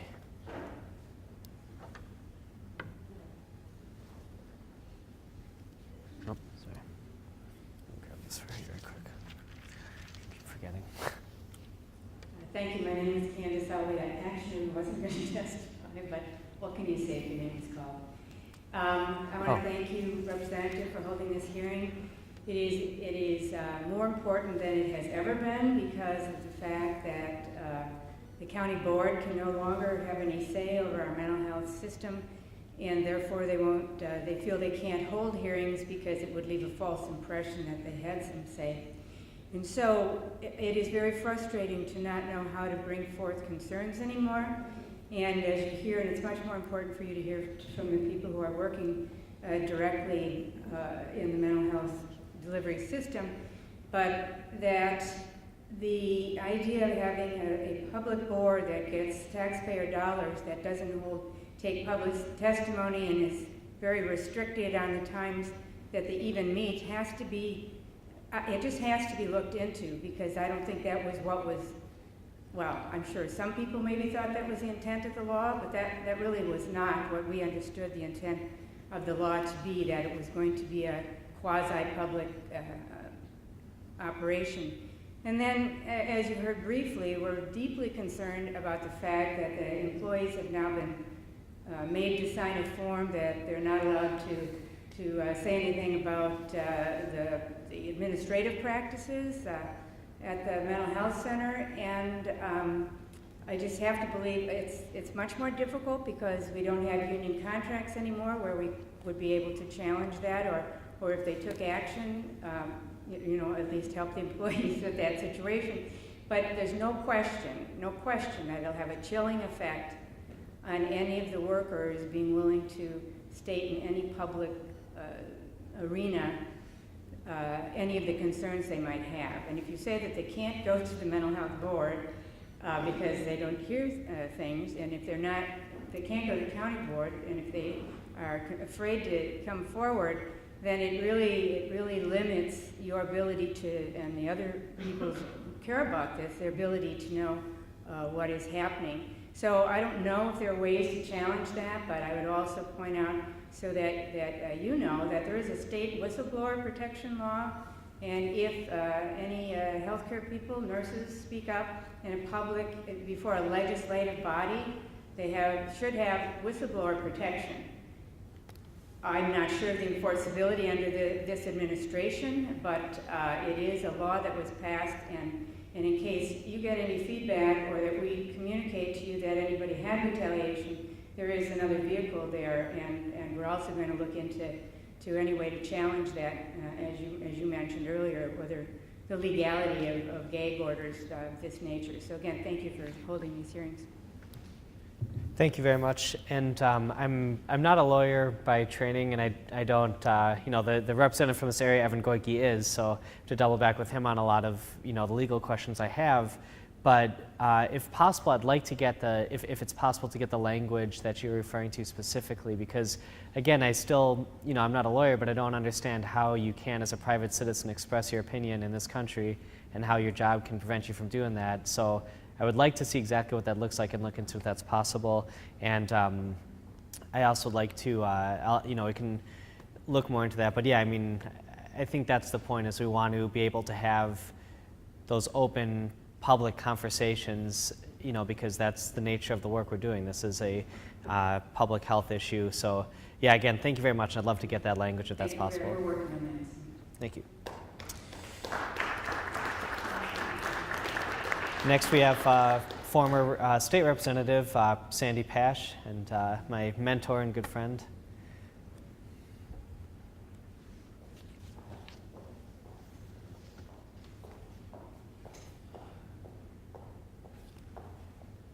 Thank you, Representative. I want to thank everyone for being here. Obviously, there are things that need to be said regarding mental health services, both in our state, but especially in Milwaukee County. And I would like to ask you to gather some other representatives and put some changes in the mental health board legislation that was passed a few years ago. I was part of creating that legislation, so I'd like to take people down memory lane a little bit. The bill came forward, I believe it was January 2 years ago, and the session was about to end. And usually a good bill takes some time to be developed and worked through, so the best ideas from a lot of different contributors can be put forward to make the best legislation. It was rushed, but it did have some changes. The original draft very seriously limited who could be on the board, and it was pretty much people in administrative positions. It was limited to 7. Looking at who would qualify for that, we were very clear, myself and other members of the community and other legislators, that it would exclude people of color, it would exclude people with lived experiences with mental illness. It would exclude family members. There were a lot of voices that would not be heard of on this panel of experts. So we were able to make some changes to increase the representation of who would be on that board. But still there was discussion as it went forward that this was being rushed and that it was a flawed piece of legislation that would need to be revisited. I was assured by the main author of the bill that that would indeed happen. This is the most important Now, testimony. We definitely parts of need the this bill, one. and Mary Gebauer, thank you for being here, Mary, who, members of the board who have tried very, very hard to make sure that there were more, to try to obtain more public hearings were shut down, because it says minimally there will be one hearing, not the most you can have is one, and that there's the opportunity for the board to open it up. Sadly, if we need legislation to do that, I would encourage you to put that forward. Secondly, the opportunity for really open discussion and by members of the board is really not as respected as it should be. For example, the board put forth an amendment to increase funding in the budget to have 2 fully funded crisis resource centers in Milwaukee. Now, why is this important? Because municipalities across Milwaukee County are training police on CIT, Crisis Intervention Team Training, so they are good responders to people in the mental health crisis. But a key part of making that a successful program is having a crisis resource center, an alternative to jails and emergency rooms for officers to take people who don't need the level of acuity that would require an emergency room. It was only $350,000, give or take a few, and that went to the county exec who whittled it down by $250,000. So we still don't have 24/7 availability at the crisis resource centers for individuals who need a place to go, who need some respite and some support, but don't require the level of care that would be in an emergency room. We are hearing that numbers of individuals with mental illness is increasing in the jails. That's not supposed to happen. It's been an issue that we've known about for a very long time, and this board was supposed to be empowered to address that, and here they did something to help address that, and it was taken out. There's really no recourse that the board has to override any vetoes or partial alterations or whatever that can be done by the county exec. So the voice of the people really is not being listened to. So I really would encourage the legislature to take a look at that and see what changes can be done, because it was a piece of legislation that was rushed through, and when it was being rushed through, there was the understanding that it would need to be revisited, and it definitely needs to be revisited. Thank you. Thank you. And next up we have Kelly Norek. Thanks.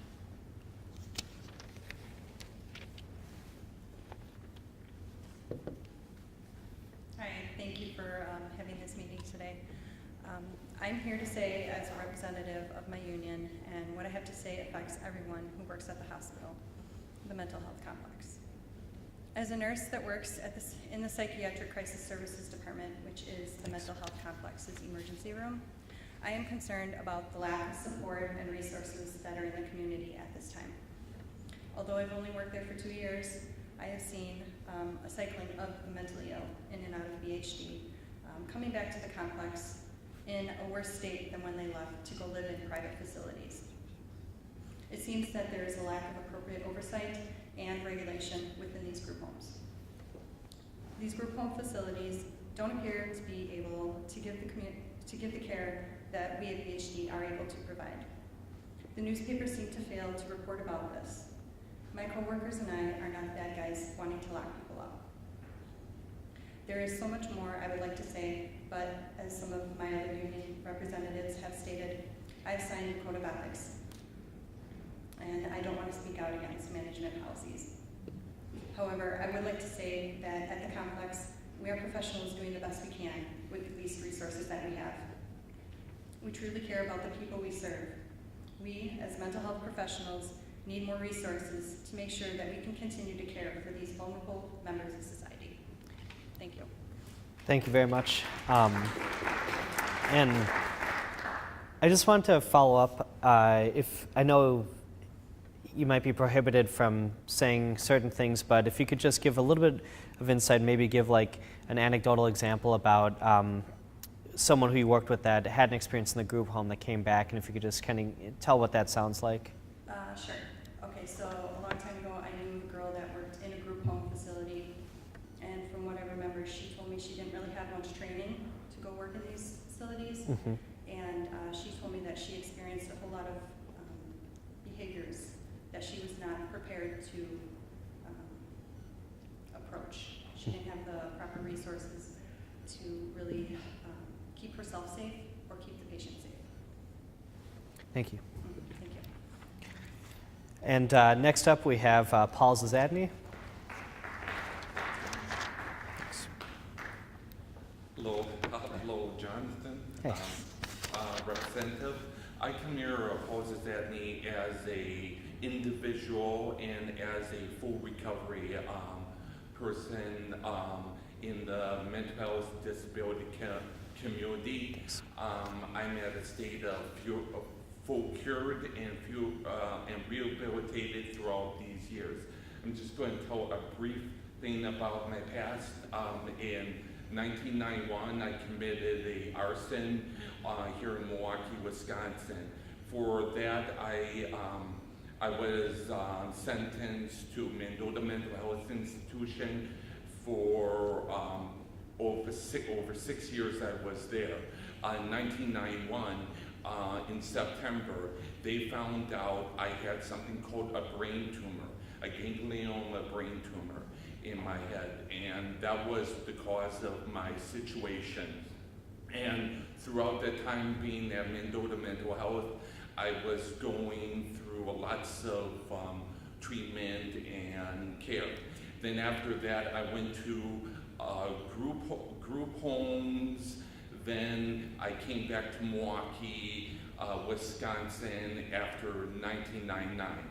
In 2004, I got released from the Department of Corrections and the system related to the arson. And after that, I still had rehabilitation.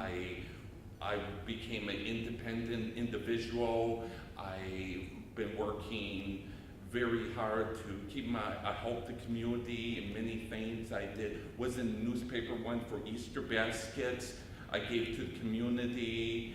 Right now I am flower power and I do my herbs to help alternatives for addictions. So I've been doing that. One of my concerns is there's individuals like that, certain individuals in the system that the way the state interprets things. I was in the case, I'm not going to be detailed, where they interpretate using past against you. There was a part that said, based on the motion, defendant found not guilty of mental disease and defect from 1991. They used past cases, interpretate. Again, I had a brain tumor, interpretate. Now the situation is, this could still follow these days where when a cop pulls a person with a disability over and then then looks up in the records under CCAP, which will not have details, they will interpretate that person is mentally ill at that present time. And it can also relate to the district attorneys using a past case doing with mental illness on those things. Why am I bringing this up is some certain individuals like myself and others, they're fully rehabilitated and stuff. I believe there should be executive order from your thing of cleansing the files, is to do a committee of talking about certain files from Health and Human Services, Department of Corrections, even CCAT be destroyed. Why? It's because why would you want something on your back for the rest of your life that they're going to interpret in future situations? And so I'm encouraging you and your board to try to bring this. I have some information of more detail, and maybe we can have a coffee and talk more in detail. That's good. Thank you. Thank you very much.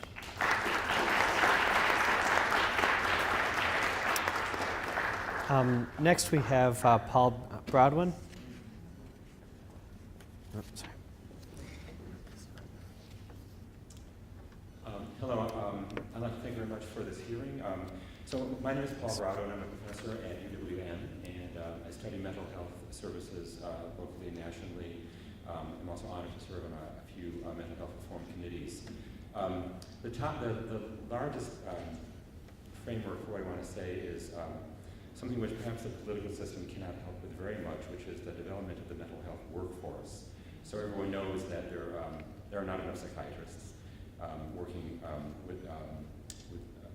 in our community in general, and especially with people with severe symptoms receiving public sector resources, not enough psychologists, and it's difficult to get more social workers and nurses to go into mental health fields. Nevertheless, there is a key promising innovation that I'd like you and your staff to know about, if you don't already, which is the peer specialist movement.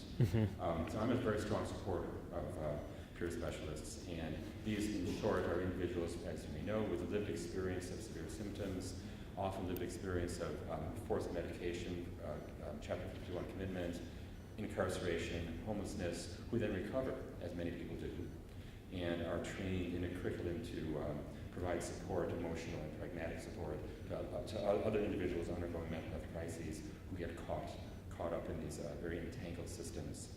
Now within the peer specialist movement, there is a kind of a new development of so-called forensic peer specialists or re-entry specialists, re-entry peers. And this, I think, is very promising. And here is actually one way in which the political system can, you and your colleagues could maybe throw some weight behind it. These are individuals who not only have the peer experience, but in particular have experience in the criminal justice system, who are then trained especially to work with individuals who are at the juncture of mental health and criminal justice services. I can tell you from my own experience, my own research experience, that public defenders, DAs, some judges are very strongly behind this. And I've seen individuals who have been trained informally as re-entry specialists do incredibly effective work with other individuals who are caught up in the system. Now there is the Grassroots Empowerment Project, which is a statewide organization, recently received a large grant from SAMHSA at the federal level to develop a re-entry peer specialist workforce here in Wisconsin. And I don't know the protocol on your side of the fence for this, but there has been a listening session once in Milwaukee, once in Madison, an upcoming one on February 17th here in Milwaukee. I would urge you and your colleagues to support this. Again, I don't know quite how this works. Send somebody there or contact the folks, the Grassroots Empowerment folks in Madison, to throw some resources and moral support behind this. I think peer specialists are not a panacea. They're not the golden bullet that's going to save everything, but it is an important step. And I think actually politically the stars are aligned right now to move things forward. If only a few inches. Thank you very much. Thank you. And, let's set up our coffee follow up on that and also do the 17th event and the 17th event. And next up we have Jeff Weber.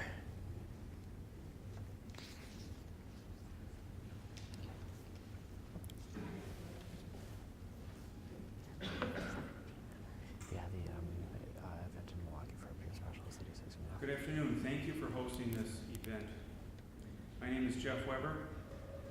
I represent the Milwaukee County chapter of Wisconsin Federation of Nurses and Health Professionals. I am a BHD employee. I've been working there for 20 years. I bring a unique experience to this. I have worked every unit in that hospital, and I actually worked out in the community as well. I too signed that code of ethics, and I too am under the same pressure as my coworkers. I speak not only for my members, but for my coworkers at BHD as well. is at an all-time low at BHD. Just when I think I can't keep saying it, I have to. Safety for patients and staff is at risk due to the inability to recruit and retain staff. The flight of staff started 3 years ago when the county executive and Hector Colon announced the closure of the Hilltop and rehab programs. It's difficult to retain staff when they see their top boss, Hector Colon, getting a 39% raise, and if they're lucky, they might qualify for a 1% raise. It's difficult to retain staff when they feel their safety is in jeopardy due to inadequate staffing levels. The county executive and Hector Colon are bent on privatization of services as a cost-saving measure. 8 months ago, BHD changed pharmacy vendors to save money. Our previous vendor would supply discharged patients with a supply of medications to get them to their next outpatient appointment.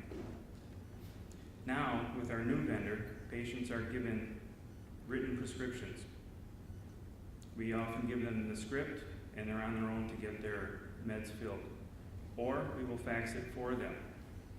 What we have discovered is that with this new procedure, when one of our patients is discharged to the crisis respite service, we are finding that sometimes their meds are not covered, or there's a problem with this, or there's a problem with that, and it delays their discharge, sometimes for days.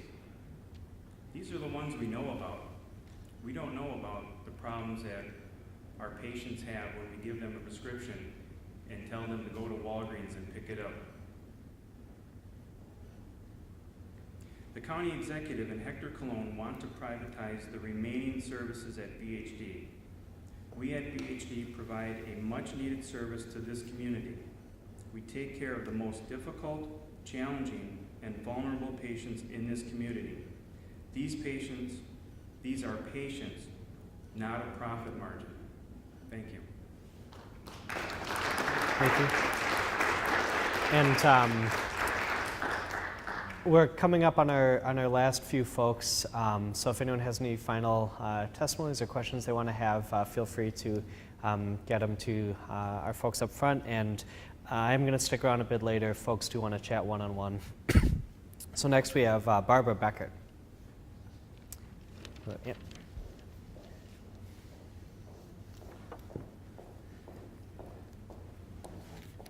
Good afternoon. Thank you, Representative Brostoff. It's great that you're holding this hearing. I actually hadn't planned to speak because you've been very available and accessible, but just after listening to some of the testimony, I thought it was important to provide another perspective on the long-term care closure. So just by way of background, I work for Disability Rights Wisconsin. We're the protection and advocacy agency for Wisconsinites with disabilities. And our priority is protecting the rights of individuals with disability, particularly addressing issues around neglect and abuse. Whenever a closing of an institution occurs, Wisconsin has a pretty robust process that is supposed to be in place to convene a team that comes together to plan the closing and the relocation of individuals, either to the community or to another facility. And sometimes that process works very well, and sometimes it's very rushed and not as effective as we would like it to be.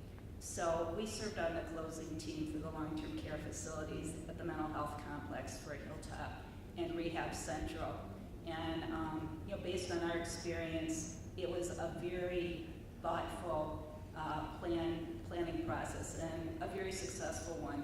It occurred over a process of almost 4 years because there was a recognition that each of the residents was a unique individual with complex needs, and it was important to take the time to develop community capacity to ensure that services and supports were in place to meet each person's needs. All of the individuals who lived in the Hilltop long-term care units were eligible for family care, which, as you know, is a state program that provides community-based long-term care services. So that meant that Milwaukee County wasn't responsible for developing those services or for paying for them, but the state of Wisconsin, through the family care program and the network of managed care organizations, lot of work was done to ensure that the preferences of guardians, of families, of residents were taken into consideration and respected during the process. And that's our role during the process as advocates, to ensure that the rights and the voices of the residents and of their guardians are heard and respected. So certainly in terms of the process, we feel that it was a good one. And it wasn't easy to develop the community capacity, but we think a pretty good job was done. There were some challenges and continue to be, because unfortunately, you've heard the term NIMBY, not in my backyard, and there have been some very disturbing situations where there's been a lot of controversy in the community, and there's been a resistance to having people with disabilities relocated in the community. But overall, I think people have been welcomed.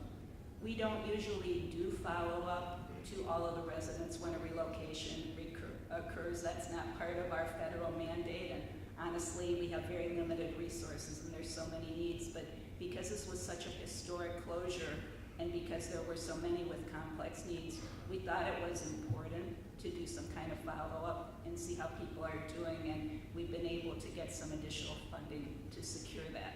So we're doing follow-up visits to the residents who are 18 to 59 years old and who live in Wisconsin for the most part. Some people are too far away. That has been one of the valuable things about a closing like this, that it does give people an opportunity to live closer to family and friends. For example, one resident moved out of state by choice to be closer with families. Some have moved to other parts of the state.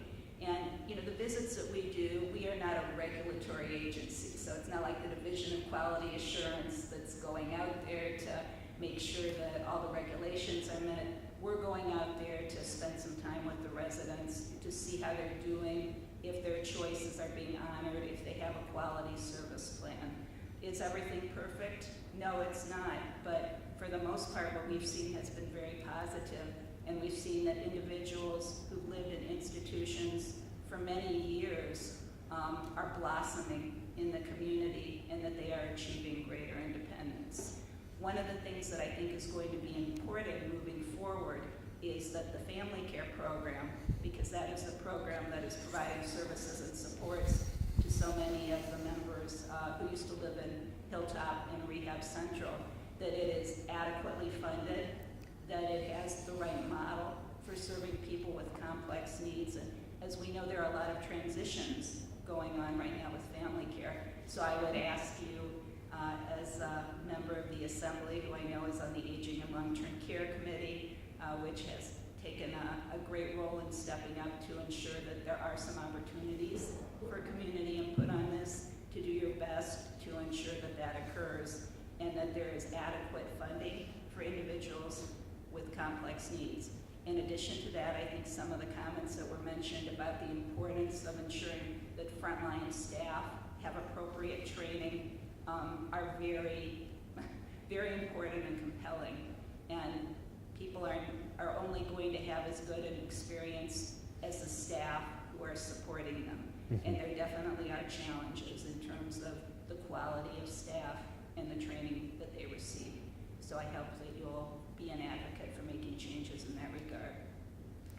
Finally, just very briefly, I wanted to mention one of the challenges that we see in the community is the increasing number of people with mental illness who are in the jail, the county jail and the state prisons, and that's because of a lack of community services and the lack of diversion options. So there are a couple of opportunities with legislation that still could be passed by the Assembly this session.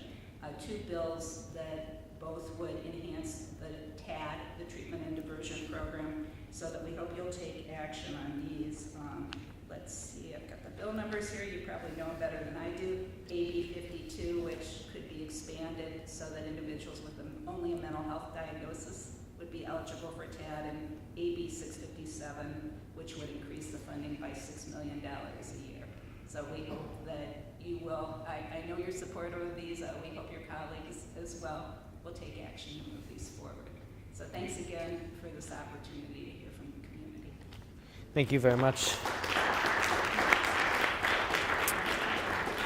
And I'll just, give a quick update on those. I completely agree, although I'd say the price tag on the TAD is a little bit of a misnomer because actually you're saving a ton of money by, again, treatment alternative diversion by diverting people. So if any of you live in Republican areas, please let your folks know because that's where the issue is, to be frank.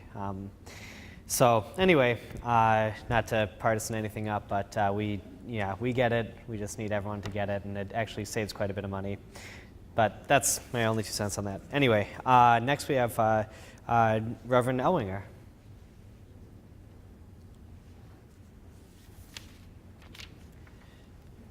And I apologize, I missed the prayer breakfast this morning. We will excuse you. And we know your heart's in the right place, and certainly this afternoon's focus on people with mental illness is a reminder of the kind of moral position that we need to take as people, as citizens, and certainly as people with positions of influence, that namely that persons with mental illness are as important, as valuable as everybody else. They're not at the bottom of the totem pole, they're not to be forgotten. And so I speak on behalf of Micah and Wisdom, which is the statewide organization.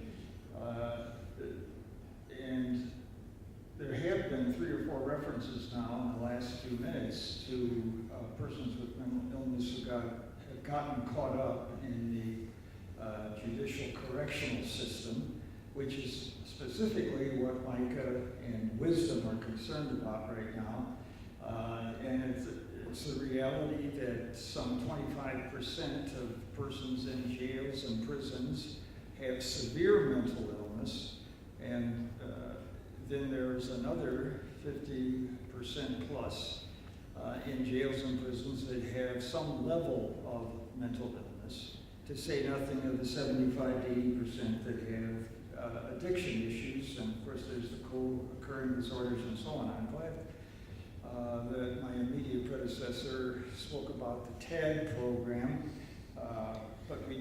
because Micah and Wisdom have pushed on this for the last 8 years, and it just slowly gets expanded.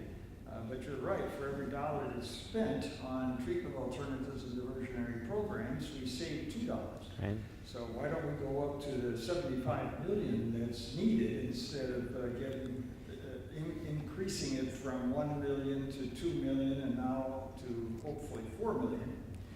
But we do need to work hard to make sure that the treatment alternatives and diversionary program not only serve persons with addictions and with co-occurring problems, but those who have only mental illness, because they often get lost in the dust, and they need to be a part of that program, especially in Milwaukee County, where our drug treatment courts and treatment alternatives and diversionary programming is big enough that we can do that. In some of the smaller counties, that might be a little difficult. So there are 3 areas that Micah and Wisdom would especially focus on that apply to persons with mental illness, and the one is the treatment alternatives and diversionary program. A second area is solitary confinement. And this is an issue that we have focused on for the last couple of years, and believe it or not, has gotten the attention of the Department of Corrections, so that now they say that they have reduced the length of solitary confinement from years and 365 days to now it's supposed to be down to 90 days, but we need to continue to remind people and DOC that the United Nations has said that solitary confinement for more than 15 consecutive days is torture. And the sad reality, and I have a personal experience in the back of my mind here, is that persons who often, I don't know what percentage of persons who get sent to solitary confinement in jails and in prisons, but it's a huge percentage that are sent there because they have mental illness, they've acted out, and the guards don't know what to do with them, or they get angry with them, and so the way you deal with them is to put them into solitary confinement, which is the worst thing you could do with a person with mental illness. It just makes matters worse, not better. And it's tragic what does happen in those solitary confinement cells. So this is an area where we need to get transparency from DOC. They refuse, they say they don't have the information and the data, which is ridiculous. Every institution has to have a record of how many persons are currently in solitary confinement, how long they've been there, and so on. Legislators should know about that, and they should be able to get that information. Wisdom and Micah have had great difficulty in getting that information, but I think a legislator might have a little better chance, although I'll guarantee you it's not going to be easy. But that's an area that could make a lot of difference in the lives of some real people who are being ground into dust by solitary confinement. And a third area that really comes to mind as I am a part of the hearing today, and that is, I heard someone say that there's a basic training that you can get in 8 days, what is it, 8 hours? 8 hours that gives people a pretty basic, just a basic, but a pretty important understanding of how to assess a person with mental illness and how to act and react and how not to act and to react. And when you think of the number of persons who are dealing with the public every day who ought to have at least that basic 8-hour program, to say nothing of some who need more than that, but police officers, POs. POs are notorious for referring persons back to prison simply because they did something because of a mental illness episode, and they don't know anything about it, don't care anything about it. But POs and teachers and guards in prisons and law enforcement officers all need to be required. We're finally getting it, but as a society, it's been very slow, and somehow legislation, I think, could do something about this. So I plant that seed in your thoughts and in your plans, because I know you have a concern here, and we'd be glad to work with you on that. Thank you for what you do. Thank you. Thank you very much. Thank you. And next we have Tish Miner.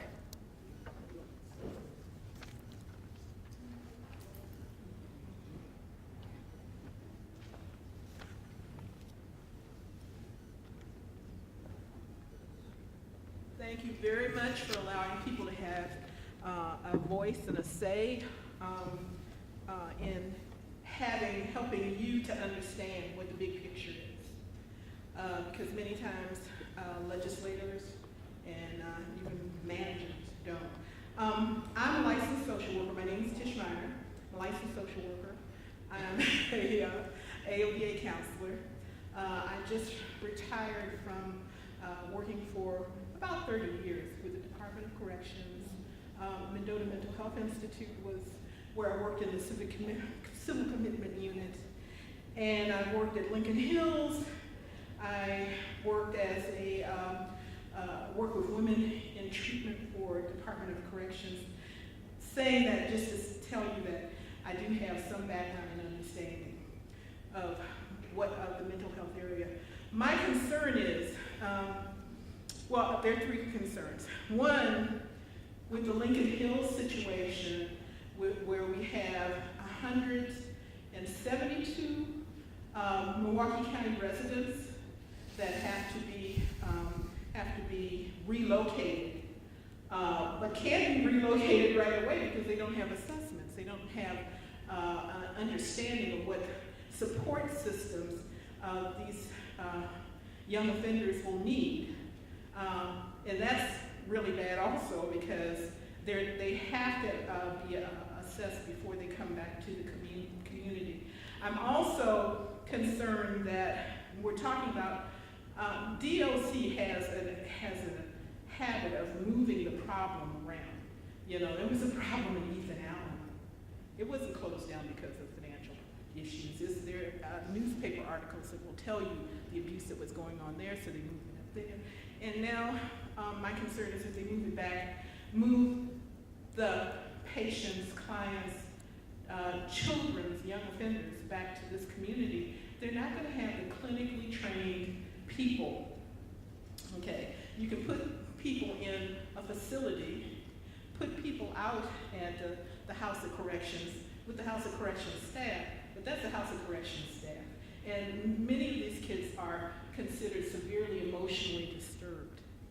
And they not only need, I understand there's supposed to be 12 people, 12 staff that's hired to assess and work with them to place them back in the community. But once they get to these facilities, they still need specialized care.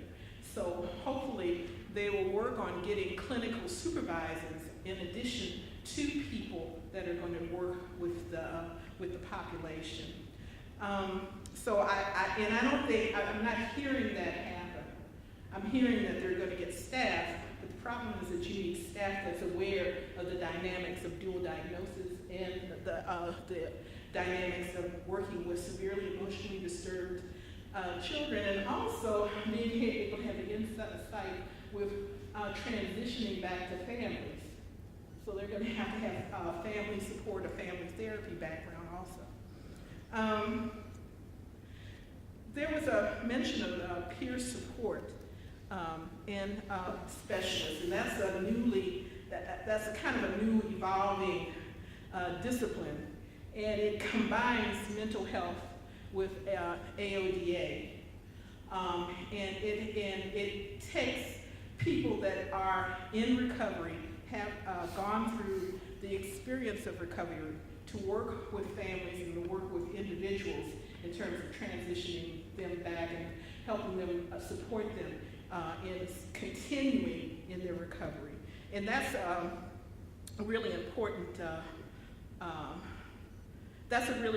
support person that we need more people that are involved in that. My understanding is that right now there's UMOS, or I think that it does have peer support specialists, but we need more peer support specialists.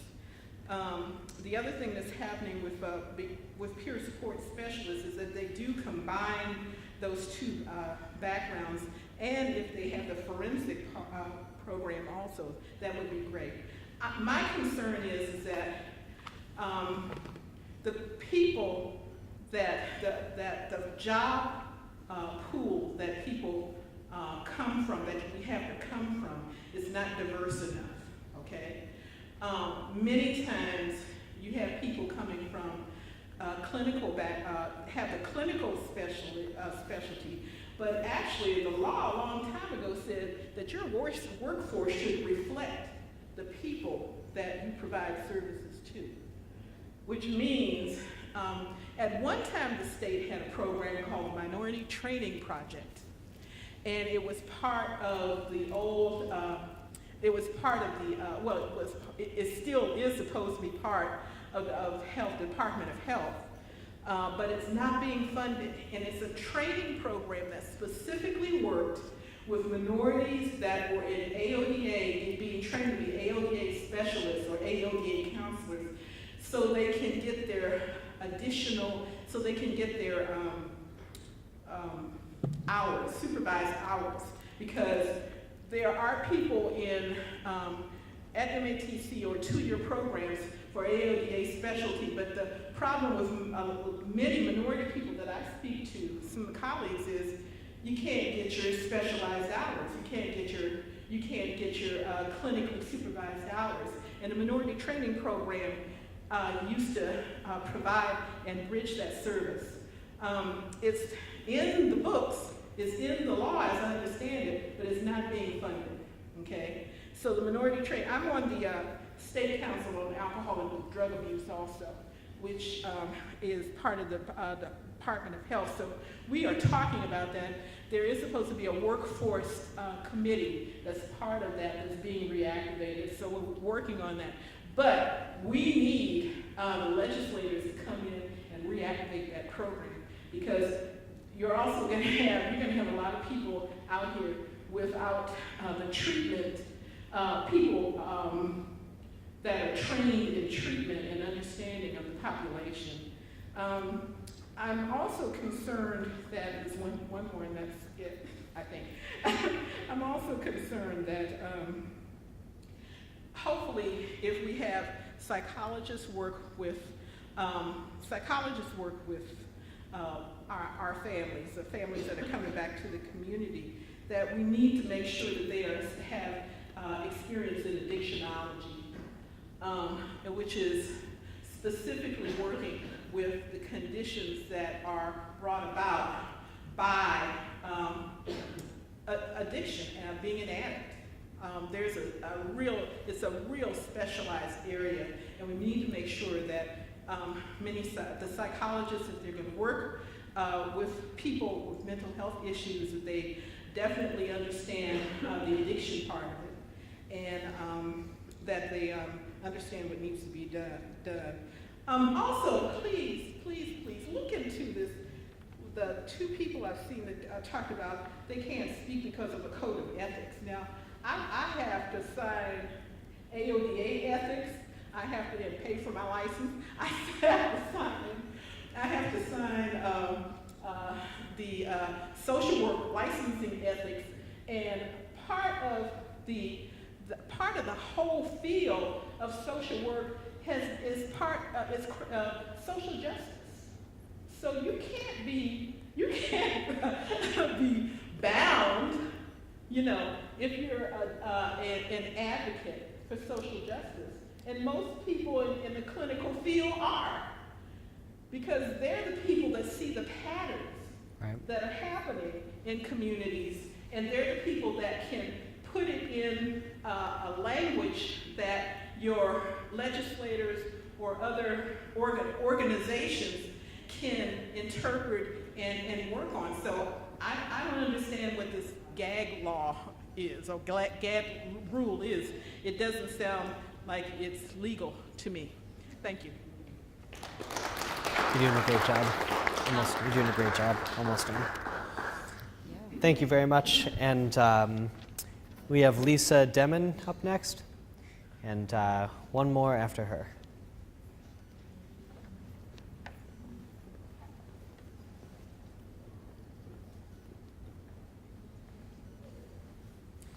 Thank you, Representative, for your time this afternoon. My name is Lisa, and I'll share my experience briefly. I have lived in 3 different states throughout my life. I was born in New York and spent most of my childhood and adolescence there. I am the second in the family who is deaf. I have a sister who is also deaf and 2 hearing siblings. None of my family learned to sign until my parents later became divorced, and my mother remarried to a different gentleman, and he actually lived in Vermont, so we would often visit them often and would have long journeys, and my mother would actually use me as an interpreter for my other sister because I was able to communicate a little bit easier with my mom than she could. So it was a huge burden for myself at a very, very young age to be responsible for interpreting for my mother, for my sister.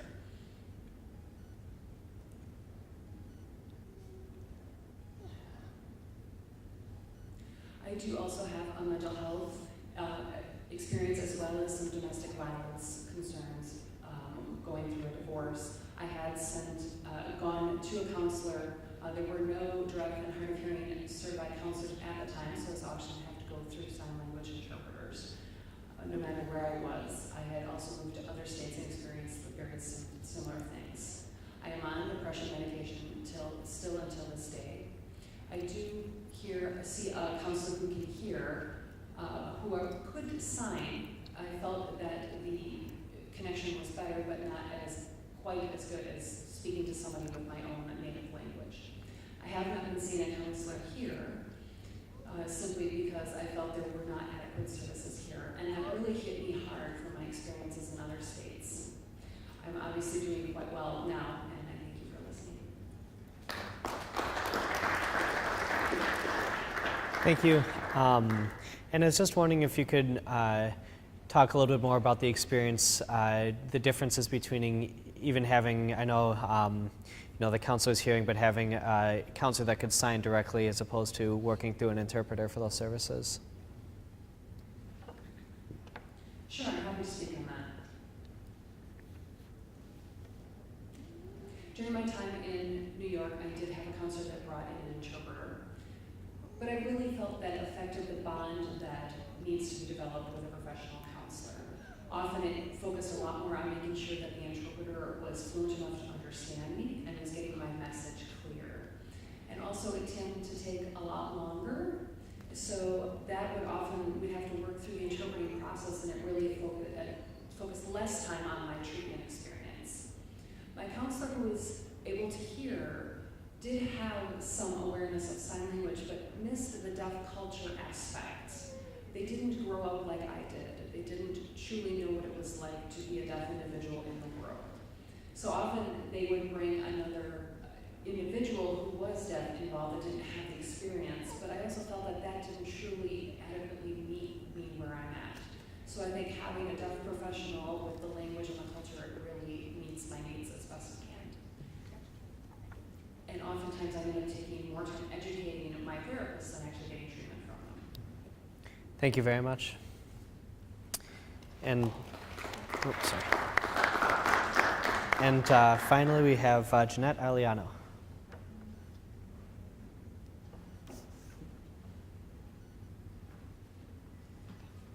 Hi, and thank you, Representative Brostoff, for being here today. I'm Jeanette Ariano, and I work with NAMI Greater Milwaukee. That's the National Alliance on Mental Illness of Greater Milwaukee. As part of NAMI, we do get certain cause, and we do develop members and communities. And so there have been a lot of struggles with being there, creating support groups and programs, and not being open 24/7, because that's not our mission, and that's a mission of other organizations. But we are there to support, and we are there to listen. And we had a very dear member of us, from us. He would come to groups, he would come to support groups. He came to programs, he was ready. We saw that he was in recovery. He was getting services at the time with Salvation Army. And he was also living with a dual diagnosis, getting treated for his mental health, but yet once the holidays came, things just spiraled down. Having the office closed and not having services open 24/7 for him created isolation and loneliness. So he began to drink. Some of the regulations with Salvation Army to be in one of their programs is, well, you can't drink. And if you do, and if you do 3 strikes, then you're out. That happened, and on the 3rd strike, he wasn't able to seek the service anymore. He had his housing there, and he had programs there. They transitioned him to SAIL, or Service Access to Independent Living, and he was getting a caseworker at the time. Again, it takes around 30 days to even go through that intake, from what I know. So during that time, again, it was still the holidays. We would have support groups here and there, but there was nothing else that was able to give him that support, that community support that he was craving for. There were organizations that were open maybe like from 4 o'clock till 8 o'clock in the afternoon. And to even be in CRC, you have to stay there for a day. You can't come and see someone for like an hour, which it would be great to have someone to be able to go there if you don't need to stay there all day. If you just need to talk to someone. So at that time of being a part of SAIL, they gave him a worker to work with, a caseworker, and he began his process, but that caseworker then was no longer with the SAIL program. They left, they ended up leaving. So he got into another dilemma, which was his caseworker left, now he has to get another one. and there was nobody giving him that support, those services, the community support program. He drank himself to death.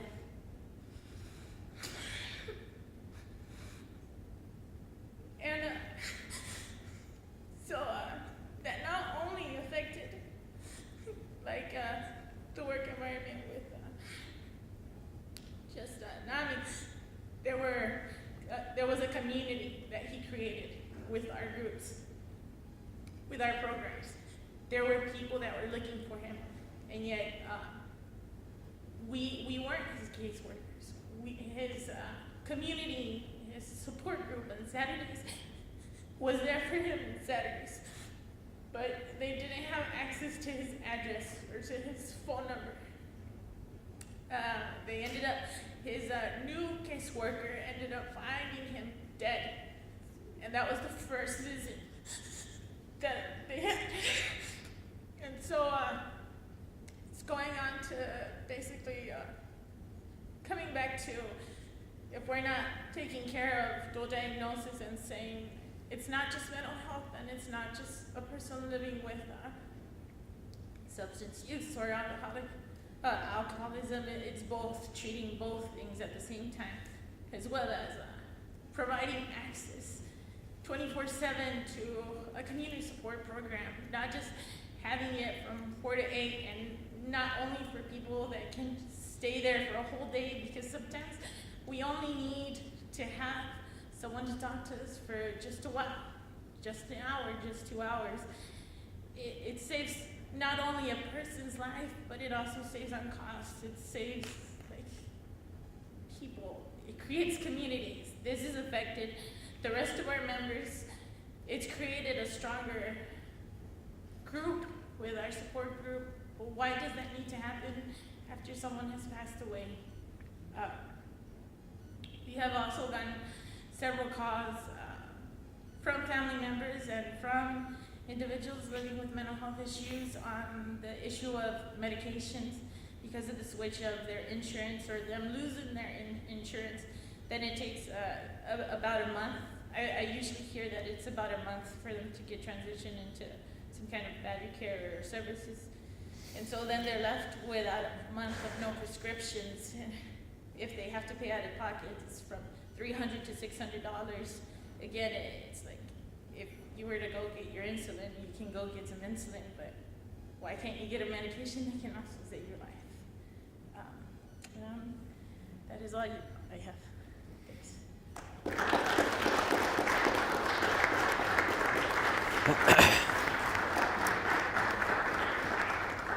Thank you very much, and thank you for all the great work you do, Jeanette. And we're coming to the end, and I just wanted to thank everyone very much for being here. I know we had a lot of people come and going throughout the day, and a lot of really important information shared. But I also just want to say how thankful I am to everyone for helping to create a safe, open, honest space for dialogue and for expressing this important information.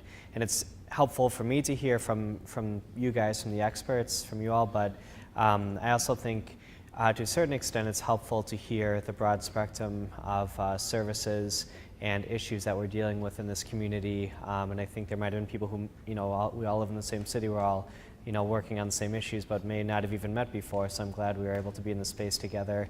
As I said, I want to have more of these sorts of conversations, so I'll follow up when the time comes to let you guys know when that happens. But again, I just want to thank you all very much, and thanks to my team for being here, and to all the great work, and to our interpreters today, and to you all. So thank you very much, and look forward to continuing the conversation.